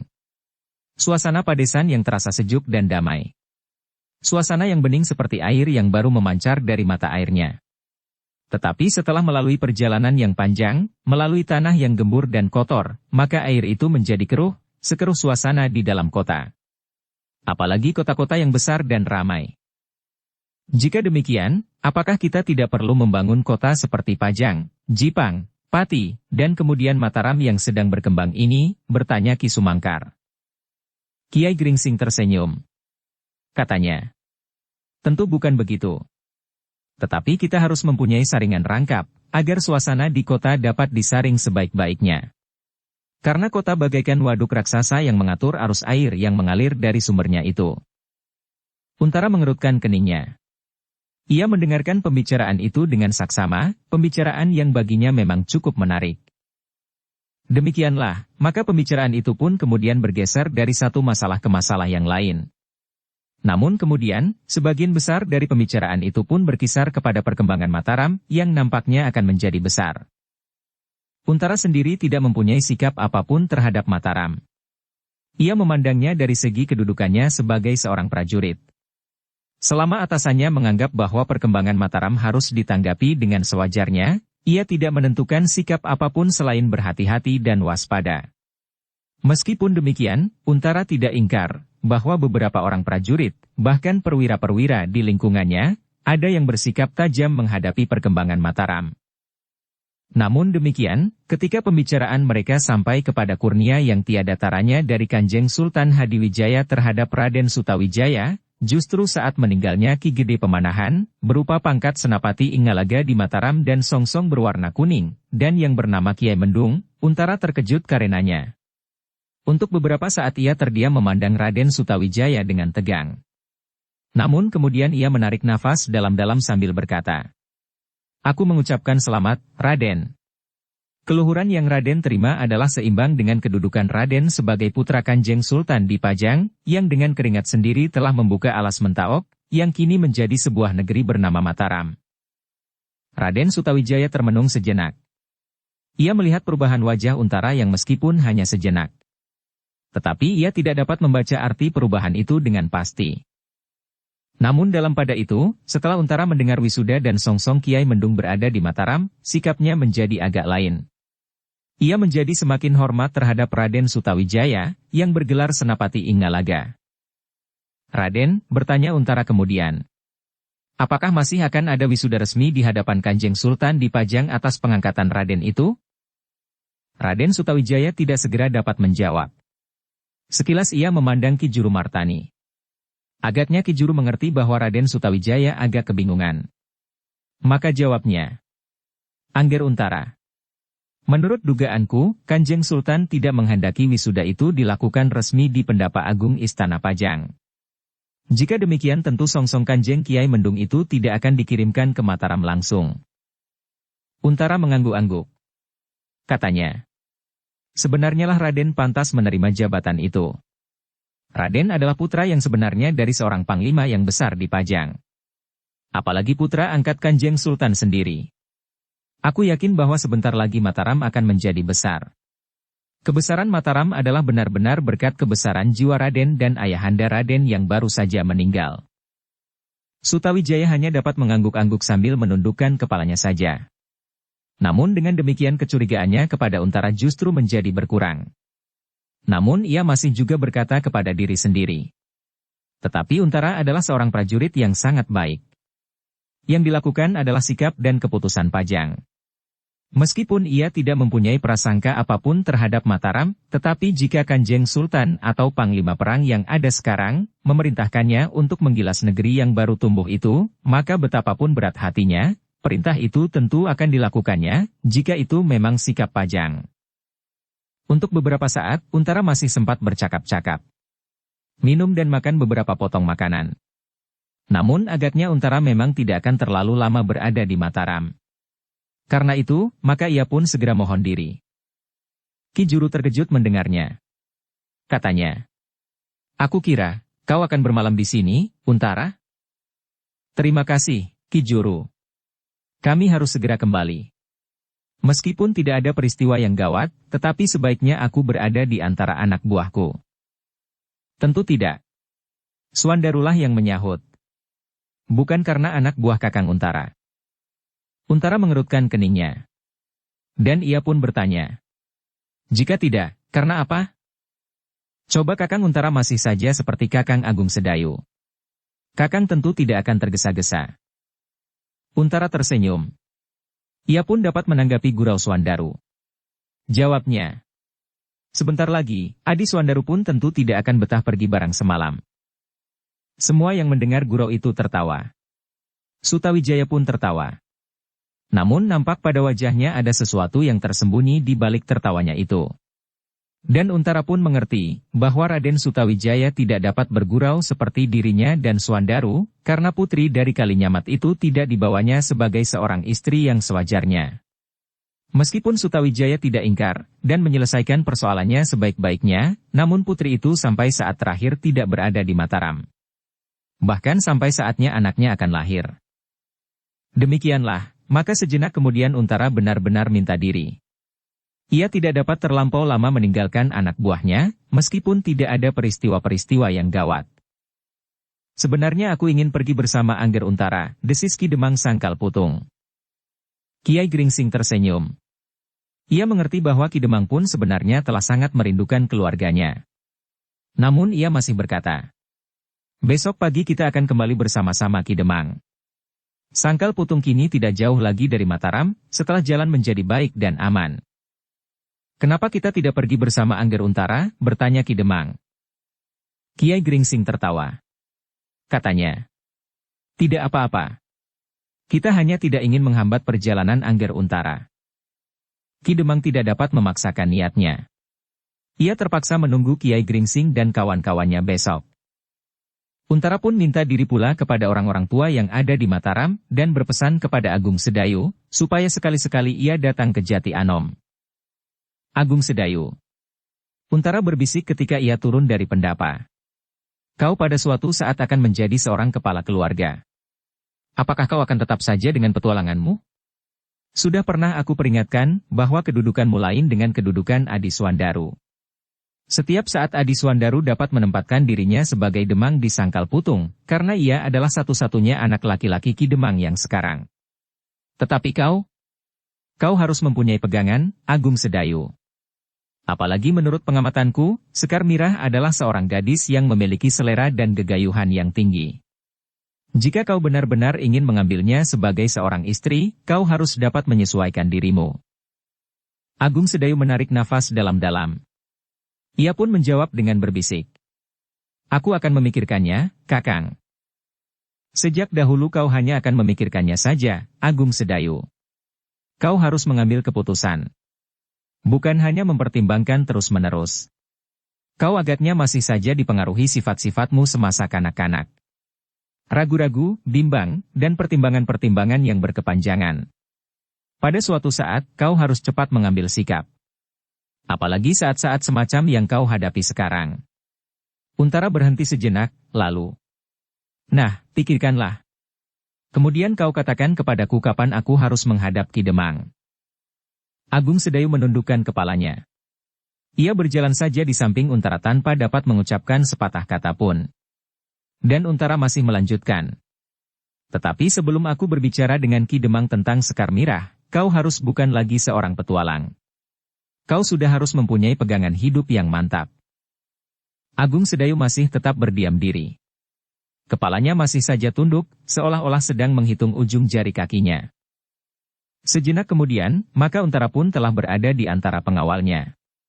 Seorang dari pengawal-pengawalnya itu memberikan kudanya dan sambil memegang kendali kudanya, Untara sekali lagi minta diri kepada orang-orang yang hadir di halaman itu. Sutawijaya kemudian mendekatinya sambil berkata, "Terima kasih atas kunjunganmu. Mudah-mudahan perjalananmu kembali tidak menjumpai apapun juga. Aku minta agar Raden sekali-sekali berkunjung ke Jati Anom. Bukan saja mengunjungi aku, tetapi barangkali ada baiknya Raden menghibur diri, menyelusuri lereng-lereng gunung melihat-lihat lembah yang hijau." Sutawijaya tersenyum. Katanya, "Baiklah. Pada suatu saat, aku tentu akan sampai ke Jati Anom. Kau tentu akan segera memanggil orang-orang tua di Jati Anom, jika saatnya membicarakan persoalan adikmu itu. Kini Swandaru telah selesai dibicarakan oleh orang-orang tua. Tentu sebentar lagi Agung Sedayu." "Ah." Agung Sedayu berdesah, sedang Untara tersenyum. "Aku akan segera mengundang Raden dan para sesepuh di Mataram." Sutawijaya dan orang-orang yang mendengar jawaban itu tertawa. Hanya Agung Sedayu sajalah yang menundukkan kepalanya dalam-dalam. Demikianlah, maka Untara pun kemudian meninggalkan rumah Raden Sutawijaya, kembali ke Jati Anom. Ternyata yang dijumpainya di Mataram bukan saja Raden Sutawijaya yang berwajah sedih dan muram, tetapi juga Raden Sutawijaya yang kini telah memiliki songsong Kiai Mendung di samping pusaka yang pernah diterima lebih dahulu, Kanjeng Kiai Pleret. Tetapi setiap kali Untara berusaha untuk melenyapkan pikiran-pikiran yang tumbuh selain daripada tugasnya sebagai seorang prajurit. Ia tidak boleh berpendirian sendiri. Terutama menghadapi berkembangnya Mataram. Tetapi pasti akan dapat menumbuhkan tanggapan-tanggapan yang bermacam-macam di antara para perwira di Jati Anom, apalagi di Pajang, berkata Untara di dalam hatinya. Sepeninggal Untara, para tamu yang masih ada di Mataram pun mulai berkemas. Mereka hanya tinggal akan bermalam satu malam saja lagi. Besok pagi-pagi benar, mereka akan meninggalkan Mataram menuju ke Sangkal Putung. Sebenarnya para pemimpin di Mataram masih berusaha menahan mereka barang sepekan. Tetapi agaknya Ki Demang sudah tidak tahan lagi melawan kerinduannya, kepada kademangannya dan keluarganya. "Apa kata orang jika aku terlampau lama pergi untuk keperluan keluargaku? Seolah-olah aku terlampau mementingkan diriku sendiri daripada kademangan Sangkal Putung," berkata Ki Demang ketika mereka bercakap-cakap di Gandok dengan Kiai Gringsing, Ki Sumangkar, dan Ki Waskita. Tetapi Ki Demang tidak mementingkan diri sendiri. Di tanah perdikan menoreh dan di sini, Ki Demang menjumpai persoalan yang harus mendapat bantuan pemecahan. "Dan Ki Demang bersama-sama kami telah mencoba membantu sesuai dengan kemampuan kami masing-masing," sahut Ki Sumangkar. Tetapi rakyat Sangkal Putung tidak mengetahuinya. Yang mereka ketahui, aku adalah pemimpin mereka. Dan aku pergi untuk waktu yang sangat lama menurut perhitungan mereka. Kiai Gringsing mengangguk-angguk. Katanya, "Baiklah, Ki Demang. Besok kita akan kembali ke Sangkal Putung." Seperti yang mereka rencanakan, maka mereka pun minta diri kepada Ki Juru Martani, bahwa besok pagi-pagi mereka benar-benar akan kembali ke Sangkal Putung. Semula Ki Juru mencoba menahannya, tetapi agaknya, usahanya itu tidak akan berhasil. Karena itu maka katanya, "Ki Demang Sangkal Patung, Kiai Gringsing, Ki Sumangkar, serta Kiwas kita, jika kami tidak dapat menahan lagi barang 1-2 hari, maka yang dapat kami lakukan hanyalah mengucapkan terima kasih atas segalanya yang pernah terjadi di depan Padepokan Panembahan Agung dan di Mataram. Kami tidak akan pernah dapat melupakannya. Apalagi setelah kami mengetahui serba sedikit tentang dukun tua dari Dukuh Pakuwon. Ah! Kiai Gringsing berdesah. Sekilas ia melihat pertanyaan yang meloncat pada sorot mata Raden Sutawijaya, Agung Sedayu, dan Swandaru. Namun seakan-akan Kiai Gringsing tidak menghiraukannya, dan bahkan tidak mengetahuinya. Dilakukan hanyalah mengucapkan terima kasih atas segalanya yang pernah terjadi di depan Padepokan Panembahan Agung dan di Mataram. Kami tidak akan pernah dapat melupakannya. Apalagi setelah kami mengetahui serba sedikit tentang dukun tua dari Dukuh Pakuwon. Tetapi tentu malam ini bukan malam terakhir Kiai berada di Mataram, berkata Ki Juru Martani. Demikian juga Ki Sumangkar, Ki Waskita, Ki Demang, dan kedua anak-anak muda itu. Pada suatu saat kami akan tetap menunggu salah seorang dari kalian atau bersama-sama mengunjungi kami. Tentu, sahut Kiai Gringsing. Kami adalah petualang yang akan selalu berjalan mengelilingi padesan, menjelajahi padukuhan dari pintu ke pintu. Dan kami akan singgah di Mataram pada suatu saat yang baik. Demikianlah, maka pada malam terakhir itu, mereka berbicara seakan-akan tidak akan berhenti. Seakan-akan mereka akan menghabiskan semua masalah yang ada di dalam hati dalam waktu semalam. Baru setelah lewat tengah malam, maka para tamu itu pun masuk ke dalam biliknya untuk beristirahat barang sejenak. Besok mereka akan kembali ke Sangkal Putung, setelah sekian lamanya mereka melakukan perjalanan. Namun demikian, di dalam gandok, para tamu itu masih berbicara beberapa saat sebelum mereka kemudian membaringkan dirinya di atas amben bambu yang besar. Sedangkan Agung Sedayu dan Swandaru tidur di bilik tersendiri, yang dibatasi oleh dinding bambu. Meskipun demikian, tetapi agaknya Kiai Gringsing tidak segera tertidur. Ada sesuatu yang seolah-olah mengganggunya. Bukan karena persoalan-persoalan yang sedang dihadapinya, karena masalahnya justru sudah menjadi terang. Baik persoalan yang menyangkut Raden Sutawijaya, maupun yang akan menyangkut Swandaru dan Agung Sedayu. Kedua anak-anak muda itu harus segera mendapat perhatian bagi kesejahteraan hidupnya, karena keduanya memang sudah sepantasnya untuk segera kawin. Malam itu rasa-rasanya terlampau sepi bagi Kiai Gringsing. Ada sesuatu yang lain daripada malam-malam sebelumnya. Angin malam yang lembut berdesir di atas atap gandok rumah Raden Sutawijaya itu. Terdengar dedaunan yang bergoyang saling bersentuhan. Suasana malam itu terasa lain. Perlahan-lahan Kiai Gringsing bergeser dan duduk di bibir amben. Sekilas ia melihat orang-orang lain yang telah tertidur di ujung amben, Ki Demang Sangkal Putung tidur dengan nyenyaknya. Di sebelahnya, Ki Sumangkar berbaring menelentang dengan mata terpejam. Di sisi yang lain, Ki Waskita terbujur miring. Namun sejenak kemudian, Kiai Gringsing sadar, bahwa sebenarnya baik Ki Sumangkar maupun Ki Waskita agaknya masih belum tidur. Hanya Ki Demang Sangkal Putunglah, yang benar-benar telah tertidur dengan nyenyak. Tetapi Kiai Gringsing tidak menyapa kedua orang yang berbaring itu. Ia memusatkan perhatiannya kepada suasana di luar gandok. Diperhatikannya silirnya angin malam dan sekali-sekali di kejauhan suara burung malam yang bagaikan desah yang lesu. Ada suatu yang terasa aneh. Kiai Gringsing berkata kepada diri sendiri. Tetapi Kiai Gringsing tidak mengerti, apakah yang sedang bergolak di dalam hati kedua orang yang meskipun matanya terpejam tetapi tidak tertidur itu. Tidak ada di antara mereka yang berada di dalam gandok itu mulai berbuat sesuatu atau berkata apapun juga. Mereka agaknya menunggu, apa yang akan terjadi di rumah Raden Sutawijaya itu. Tetapi ternyata tidak ada sesuatu yang terjadi. Tidak ada peristiwa yang mengikuti gejala yang aneh di malam yang sepi itu. Kiai Gringsing menarik nafas dalam-dalam. Ia masih saja duduk untuk beberapa lamanya. Bahkan sampai menjelang fajar, Kiai Gringsing belum membaringkan diri kembali di pembaringan. Perlahan-lahan Kiai Gringsing merasakan suasana mulai berubah. Angin malam masih berdesir dengan lembut. Dedaunan masih terdengar saling bersentuhan.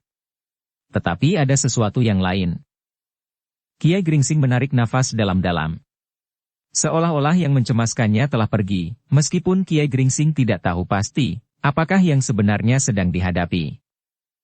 Yang bergejolak di dalam hatinya bukan isyarat seperti yang sengaja dilontarkan oleh Ki Waskita, saat ia berusaha menemuinya di tanah Mataram ini. Tetapi yang dirasanya memang suatu isyarat yang lain, yang belum diketahuinya dengan pasti. Ketika udara rasa-rasanya telah bersih menurut tangkapan perasaan Kiai Gringsing, meskipun sebentar lagi fajar akan segera menyingsing, Kiai Gringsing pun membaringkan dirinya di sebelah kiwas kita. Tetapi ia pun tersenyum ketika kiwas kita itu kemudian berbisik. Adakah sesuatu yang dapat Kiai tangkap dari isyarat itu? Kiai Gringsing menggeleng. Jawabnya, aku tidak dapat mengerti apa yang sedang terjadi. Mungkin hanya perasaanku saja. Perasaan kita bersama-sama telah terganggu oleh sesuatu yang tidak kita ketahui, terdengar suara yang lain. Kiai Gringsing dan kiwas kita berpaling.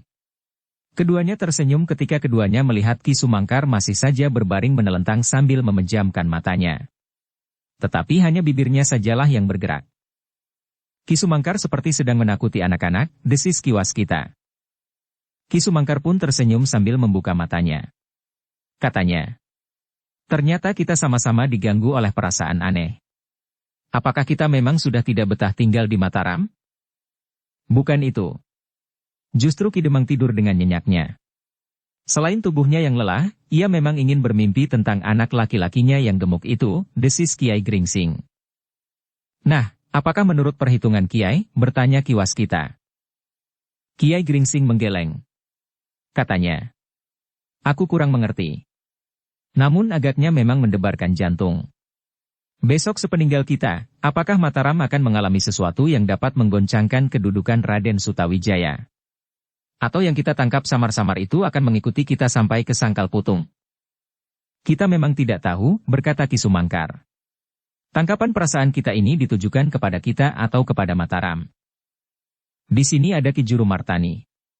Mudah-mudahan tidak ada peristiwa apapun yang akan mengganggu tanah yang sedang tumbuh ini, dan mengganggu rencana keberangkatan kita. Kasihan Ki Demang, dan Swandaru. Mereka telah terlalu lama pergi. Orang-orang tua itu pun kemudian terdiam ketika mereka mendengar derit amben di sebelah dinding. Agaknya kedua anak-anak muda, yang tidur di tempat itu, sudah terbangun pula. Kita akan menghubungi Ki Juru Martani, apakah ia merasakan hal yang serupa pula, bisik Kiai Gringsing kemudian. Yang lain hanya mengangguk-angguk saja, karena sebenarnya lah bahwa Agung Sedayu dan Swandaru memang sudah terbangun. Mereka pun kemudian turun dari pembaringannya dan keluar dari dalam bilik. Sementara itu, Ki Demang pun telah menggeliat. Perlahan-lahan ia membuka matanya, dan dilihatnya Kiai Gringsing telah duduk di bibir amben. Kiwas kita dan Ki Sumangkar pun telah bangkit pula dan bergeser menepi. Ki Demang kemudian duduk pula sambil menggosok matanya. Katanya, aku dapat tidur nyenyak sekali malam ini. Bahkan aku bermimpi seolah-olah aku sudah berada di Sangkal Putung. Sebenarnya bukan jarak yang jauh, Ki Demang, sahut Kiai Gringsing. Betapapun dekatnya jarak itu, tetapi jika tidak kita jalani, maka kita tidak akan sampai juga. Yang mendengar jawaban itu tertawa. Bahkan Agung Sedayu dan Swandaru pun tersenyum pula. Demikianlah, maka tamu-tamu Raden Sutawijaya dari Sangkal Putung itu pun kemudian bersiap-siap untuk menempuh perjalanan kembali. Mereka merasa betapa rindunya kepada kademangan Sangkal Patung itu. Terutama Ki Demang dan Swandaru. Mereka sudah terlampau lama meninggalkan sawah dan ladang yang hijau. Sungai yang jernih, dan parit-parit yang menyelusuri pematang dan pinggir-pinggir jalan. Di pagi hari, Gunung Merapi nampak megah kebiru-biruan, dengan puncak yang bagaikan membara dibakar oleh cahaya matahari yang baru terbit. Kita akan segera kembali, desis Swandaru di dalam hatinya. Ia pun sebenarnya sudah rindu kepada ibunya dan kepada adiknya Sekar Mirah, meskipun jika mereka berkumpul, hampir setiap hari mereka selalu bertengkar. Setelah semuanya bersiap, maka mereka pun kemudian menemui Ki Juru Martani dan Raden Sutawijaya, yang disertai beberapa orang tetua dan pemimpin dari tanah Mataram yang sedang berkembang itu. Jadi kalian semuanya benar-benar akan meninggalkan Mataram? Bertanya Ki Juru Martani. Apa boleh buat, Ki Juru, jawab Ki Demang. Kami harus kembali cepat atau lambat. Dan agaknya kami sudah terlampau lambat pulang. Orang-orang di Sangkal Putung tentu sudah gelisah dan cemas, karena aku tidak segera berada di antara mereka. Ki Juru mengangguk-angguk. Katanya, tidak ada yang dapat aku katakan selain ucapan terima kasih. Telah banyak sekali yang kalian lakukan bagi tanah Mataram yang sedang tumbuh ini. Karena itu, maka apabila Ki Demang memerlukan kami, jika kami dapat melakukan, kami akan melakukannya dengan senang hati. Termasuk saat-saat Angger Swandaru menempuh jenjang kehidupan baru. Terima kasih, Ki Juru. Terima kasih. Sudah tentu pada saatnya kami akan memberitahukan apakah yang ingin kami minta dari tanah Mataram yang sedang berkembang ini, sahut Ki Demang. Demikianlah, maka Kiai Gringsing, Ki Sumangkar, Ki Demang Sangkal Putung, dan kedua anak-anak muda seperguruan itu minta diri. Sementara itu, agaknya Ki Waskita pun telah bersepakat untuk ikut pergi mengawani perjalanan itu ke Sangkal Putung. Ki Juru Martani, Raden Sutawijaya dan para pemimpin Mataram tidak dapat menahan mereka lagi, sehingga mereka pun kemudian mengantarkan tamu-tamu mereka, yang akan meninggalkan Mataram sampai ke pintu gerbang halaman. Selamat jalan, desis Ki Juru dari Raden Sutawijaya hampir bersamaan. Ketika iring-iringan kecil berkuda itu mulai bergerak, maka terasa kesunyian seolah-olah semakin mencengkam hati Raden Sutawijaya. Agung Sedayu dan Swandaru yang hampir sebaya dengannya itu merupakan kawan berbicara yang rasa-rasanya paling sesuai. Tetapi ia tidak dapat menahannya lebih lama lagi. Dalam pada itu, Ki Juru Martani pun bagaikan membeku memandang iring-iringan berkuda itu. Bukan saja karena hatinya merasa sepi seperti Sutawijaya karena kehilangan kawan berbicara dan berbincang, namun ia mendapat bisikan dari Kiai Gringsing sesaat sebelum pergi. Apakah kau merasakan sesuatu semalam, Ki Juru? Ki Juru tidak menyahut. Saat itu ia hanya mengangguk kecil.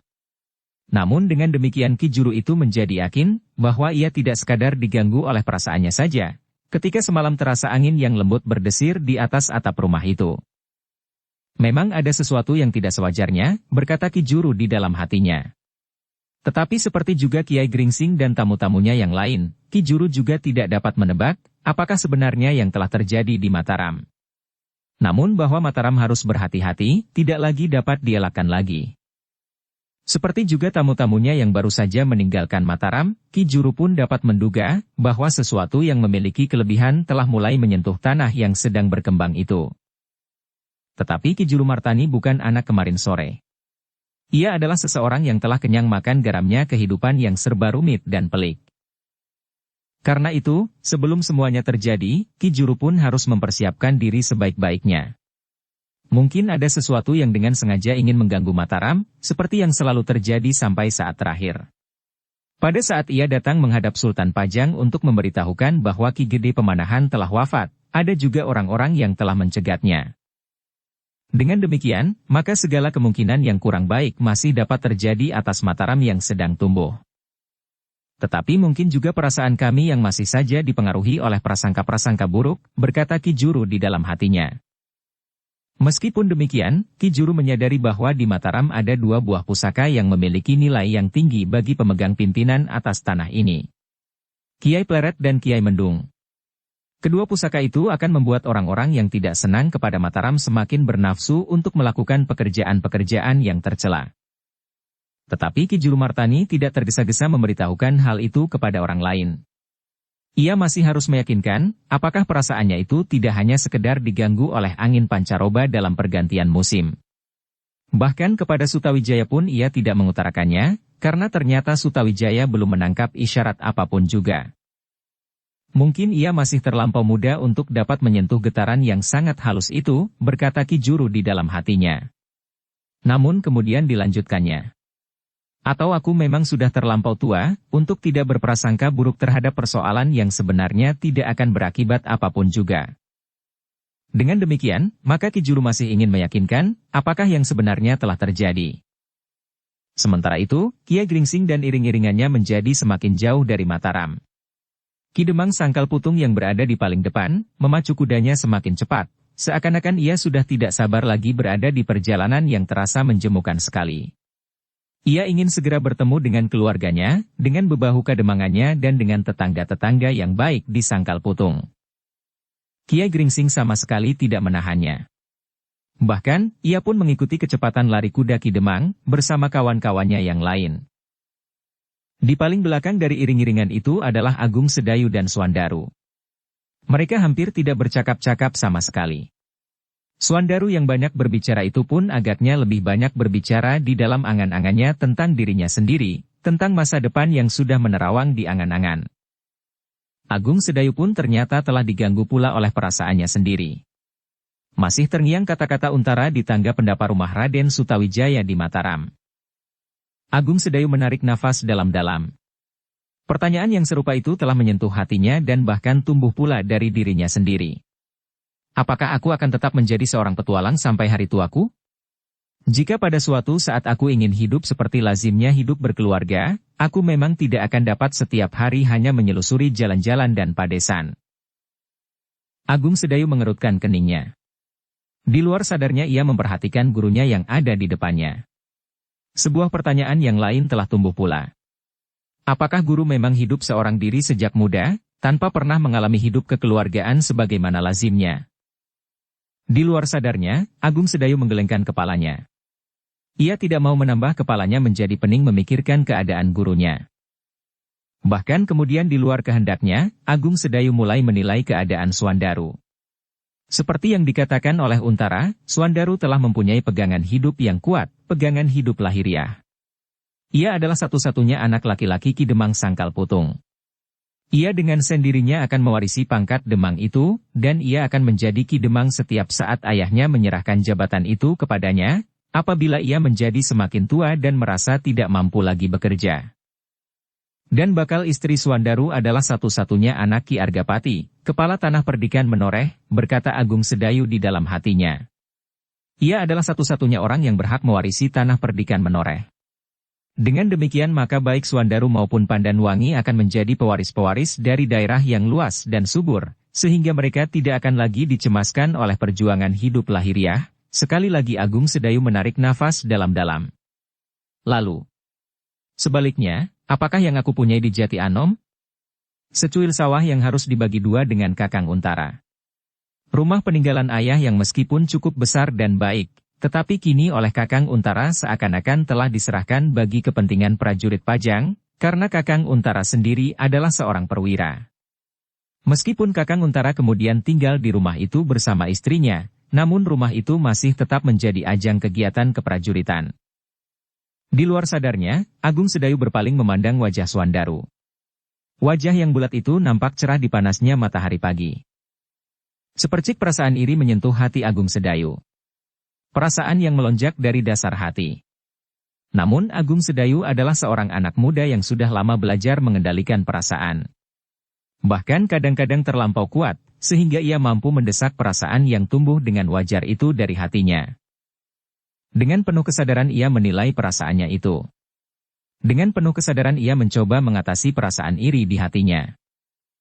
Aku tidak boleh merasa iri hati atas keberuntungan Suandaru, katanya di dalam hati. Perasaan iri adalah pertanda desah dan ketidakrelaan menerima kasih yang sudah dilimpahkan oleh Yang Maha Pencipta, seolah-olah suatu tuntutan ketidakadilan atas nasib yang disandangnya. Namun kemudian, tetapi Yang Maha Pengasih pun tidak akan merubah nasib seseorang, jika orang itu sendiri tidak berbuat apa-apa. Dan berbuat apa-apa itu adalah suatu pertanda bahwa seseorang telah berusaha sebagai kenyataan permohonan yang dipanjatkan ke hadapannya. Agung Sedayu menarik nafas dalam-dalam. Sebuah pertanyaan pun kemudian melonjak di hatinya. Dan apakah yang sudah aku lakukan menjelang hari depan? Sekali-sekali masih juga terngiang kata-kata kakaknya, bahwa sebaiknya ia menjadi seorang prajurit seperti kakaknya. Kau memiliki bekal yang cukup, berkata Untara. Tetapi Agung Sedayu selalu ragu-ragu. Dan bahkan ia berkata di dalam hati. Aku bukan seorang prajurit yang baik. Setiap kali tanganku menjadi gemetar, jika aku mengayunkan senjata di peperangan. Apalagi jika sepercik darah telah menyembur dari luka akibat tanganku. Dan itu bukan sifat seorang prajurit yang baik. Meskipun demikian, Agung Sedayu tidak dapat ingkar, bahwa tangannya bukan saja sekedar mencabut sebuah nyawa, tetapi telah beberapa kali ia membunuh di peperangan. Tanpa disengaja, Agung Sedayu memandang tangannya, jari-jarinya dan telapak tangannya. Sekali lagi ia menarik nafas dalam-dalam. Sementara itu kudanya berlari terus, meskipun tidak terlalu kencang.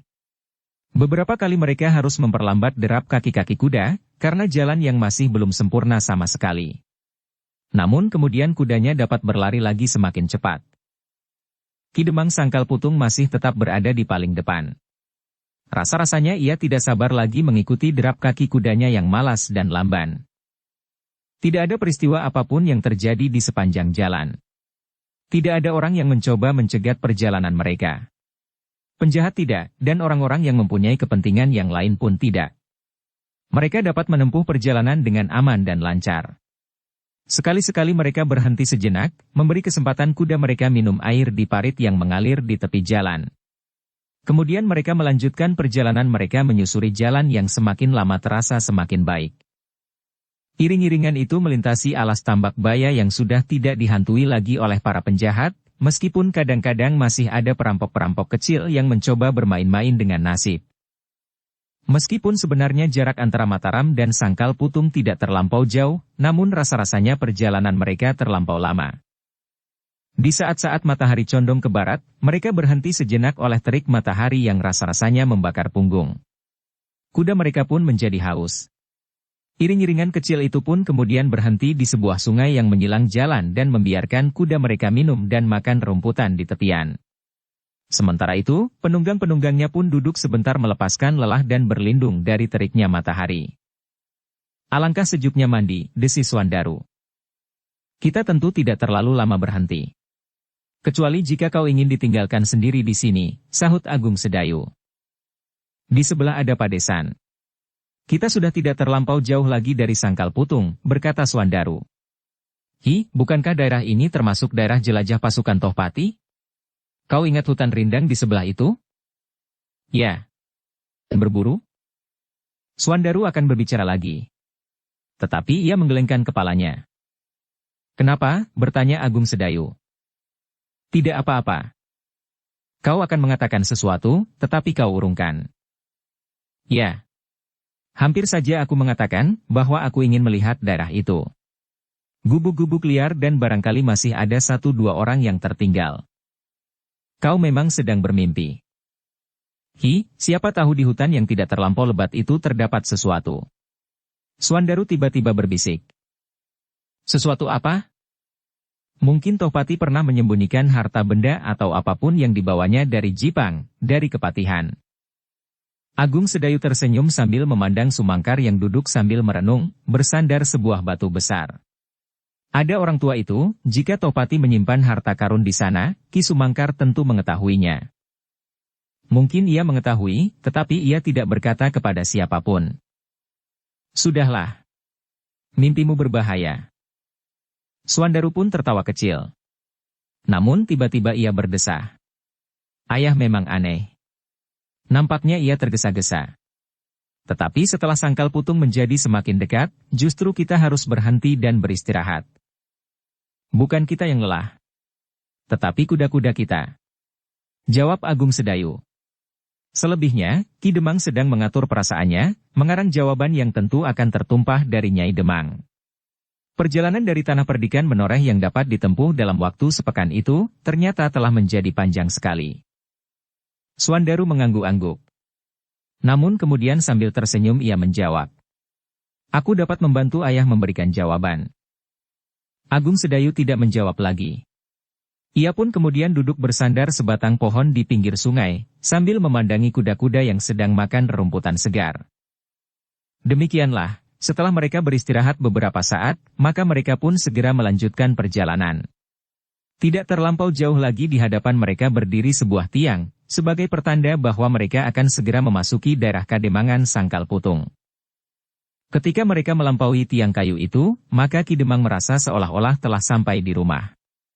Udara rasa-rasanya bertambah segar dan angin semakin sejuk. Sambil menarik nafas dalam-dalam, ia berkata, akhirnya aku sampai juga di Sangkal Putung. Kiai Gringsing tersenyum. Katanya, apakah selama ini Ki Demang cemas, bahwa ada kemungkinan Ki Demang tidak akan sampai di rumah? Mula-mula tidak, Kiai. Tetapi jika terkenang batang-batang kayu dan batu-batu besar yang runtuh di tebing, di hadapan mulut padepokan Panembahan Agung, rasa-rasanya bulu-bulu tengkuk ini tegak berdiri. Yang mendengar jawaban itu tertawa. Ki Waskitalah yang kemudian menyahut. Menurut pendengaranku, di telatah Sangkal Putung pernah juga terjadi pertempuran yang gawat. Benturan antara pasukan Jipang yang telah terpecah-pecah, dengan prajurit-prajurit Pajang dibantu oleh anak-anak muda Sangkal Putung.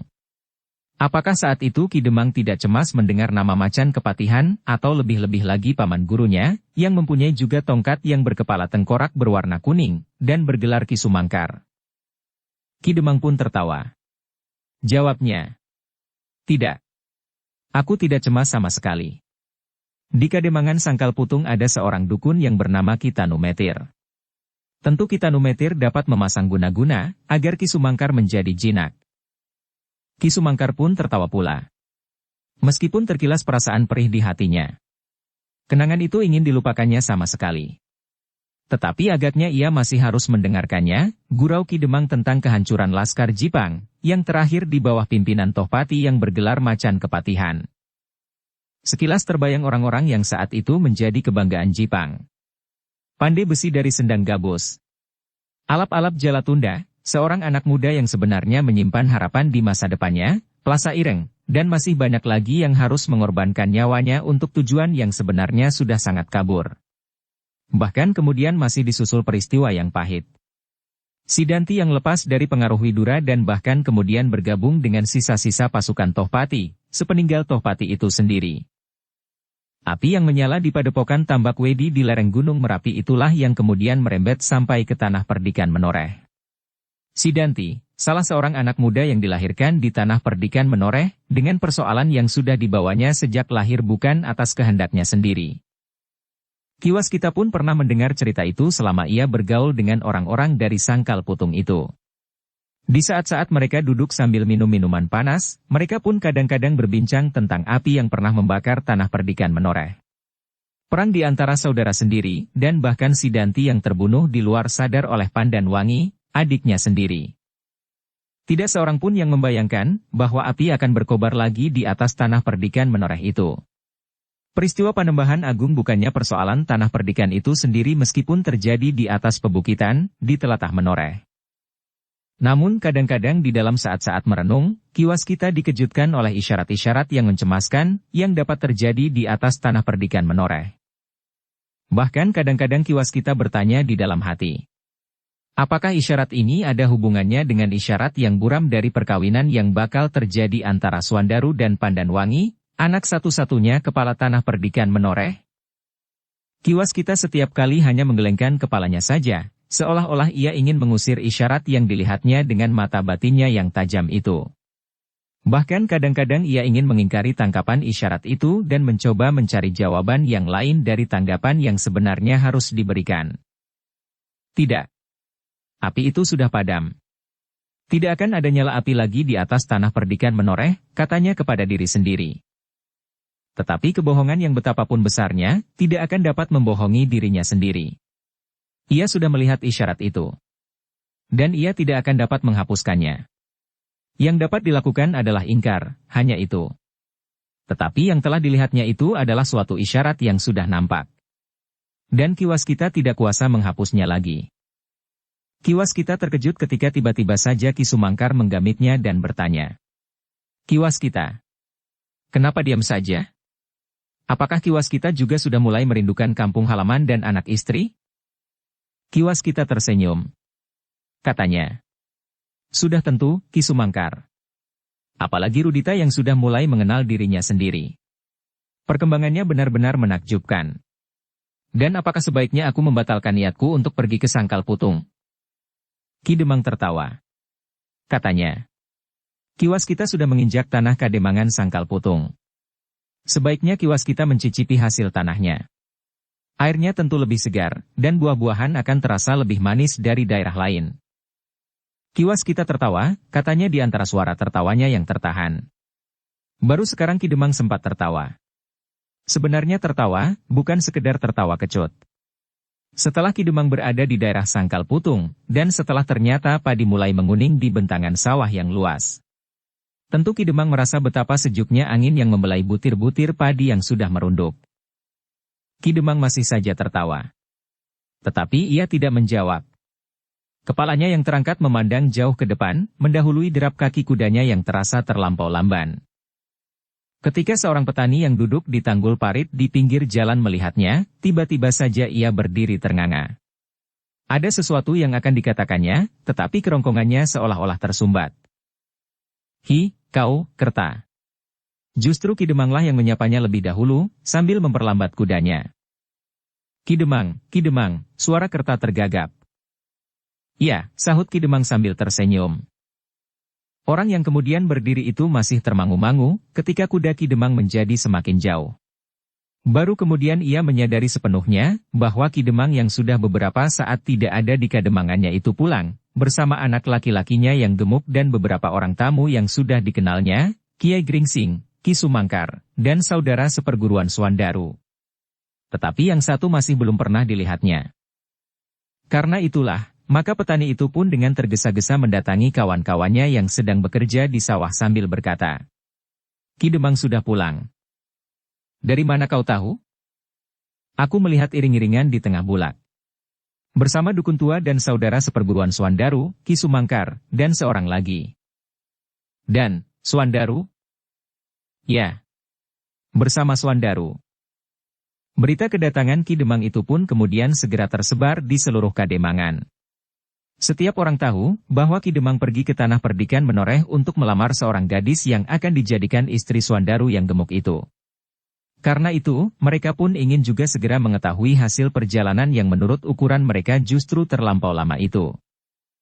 Wajah-wajah mereka nampak cerah, berkata Kerta bersungguh-sungguh. Jika demikian, mereka tentu berhasil. Tentu, sahut yang lain. Yang membuka pembicaraan adalah justru anak-anak itu sendiri. Orang-orang tua hanya sekedar dengan resmi membicarakan penyelesaiannya saja. Seorang berambut putih menarik nafas. Katanya, itulah sekarang kerja orang-orang tua. Kita tidak lagi dapat berbuat banyak atas anak-anak muda. Tetapi anak-anak muda kadang-kadang tidak menanggung akibatnya. Jika mereka kawin atas kehendak sendiri, mereka tidak mau membiayai diri sendiri. Mereka masih memaksa orang tua mengeluarkan uang buat membiayai perhelatan perkawinan mereka. Ah, bukankah itu sudah menjadi kewajiban orang tua, sahut yang lain. Yang mendengarkan percakapan itu tertawa. Orang berambut putih itu pun tertawa pula. Katanya, mestinya tidak begitu, jika mereka menyerahkan jodoh mereka kepada orang-orang tua, maka orang-orang tualah yang harus membiayai perhelatan perkawinan itu.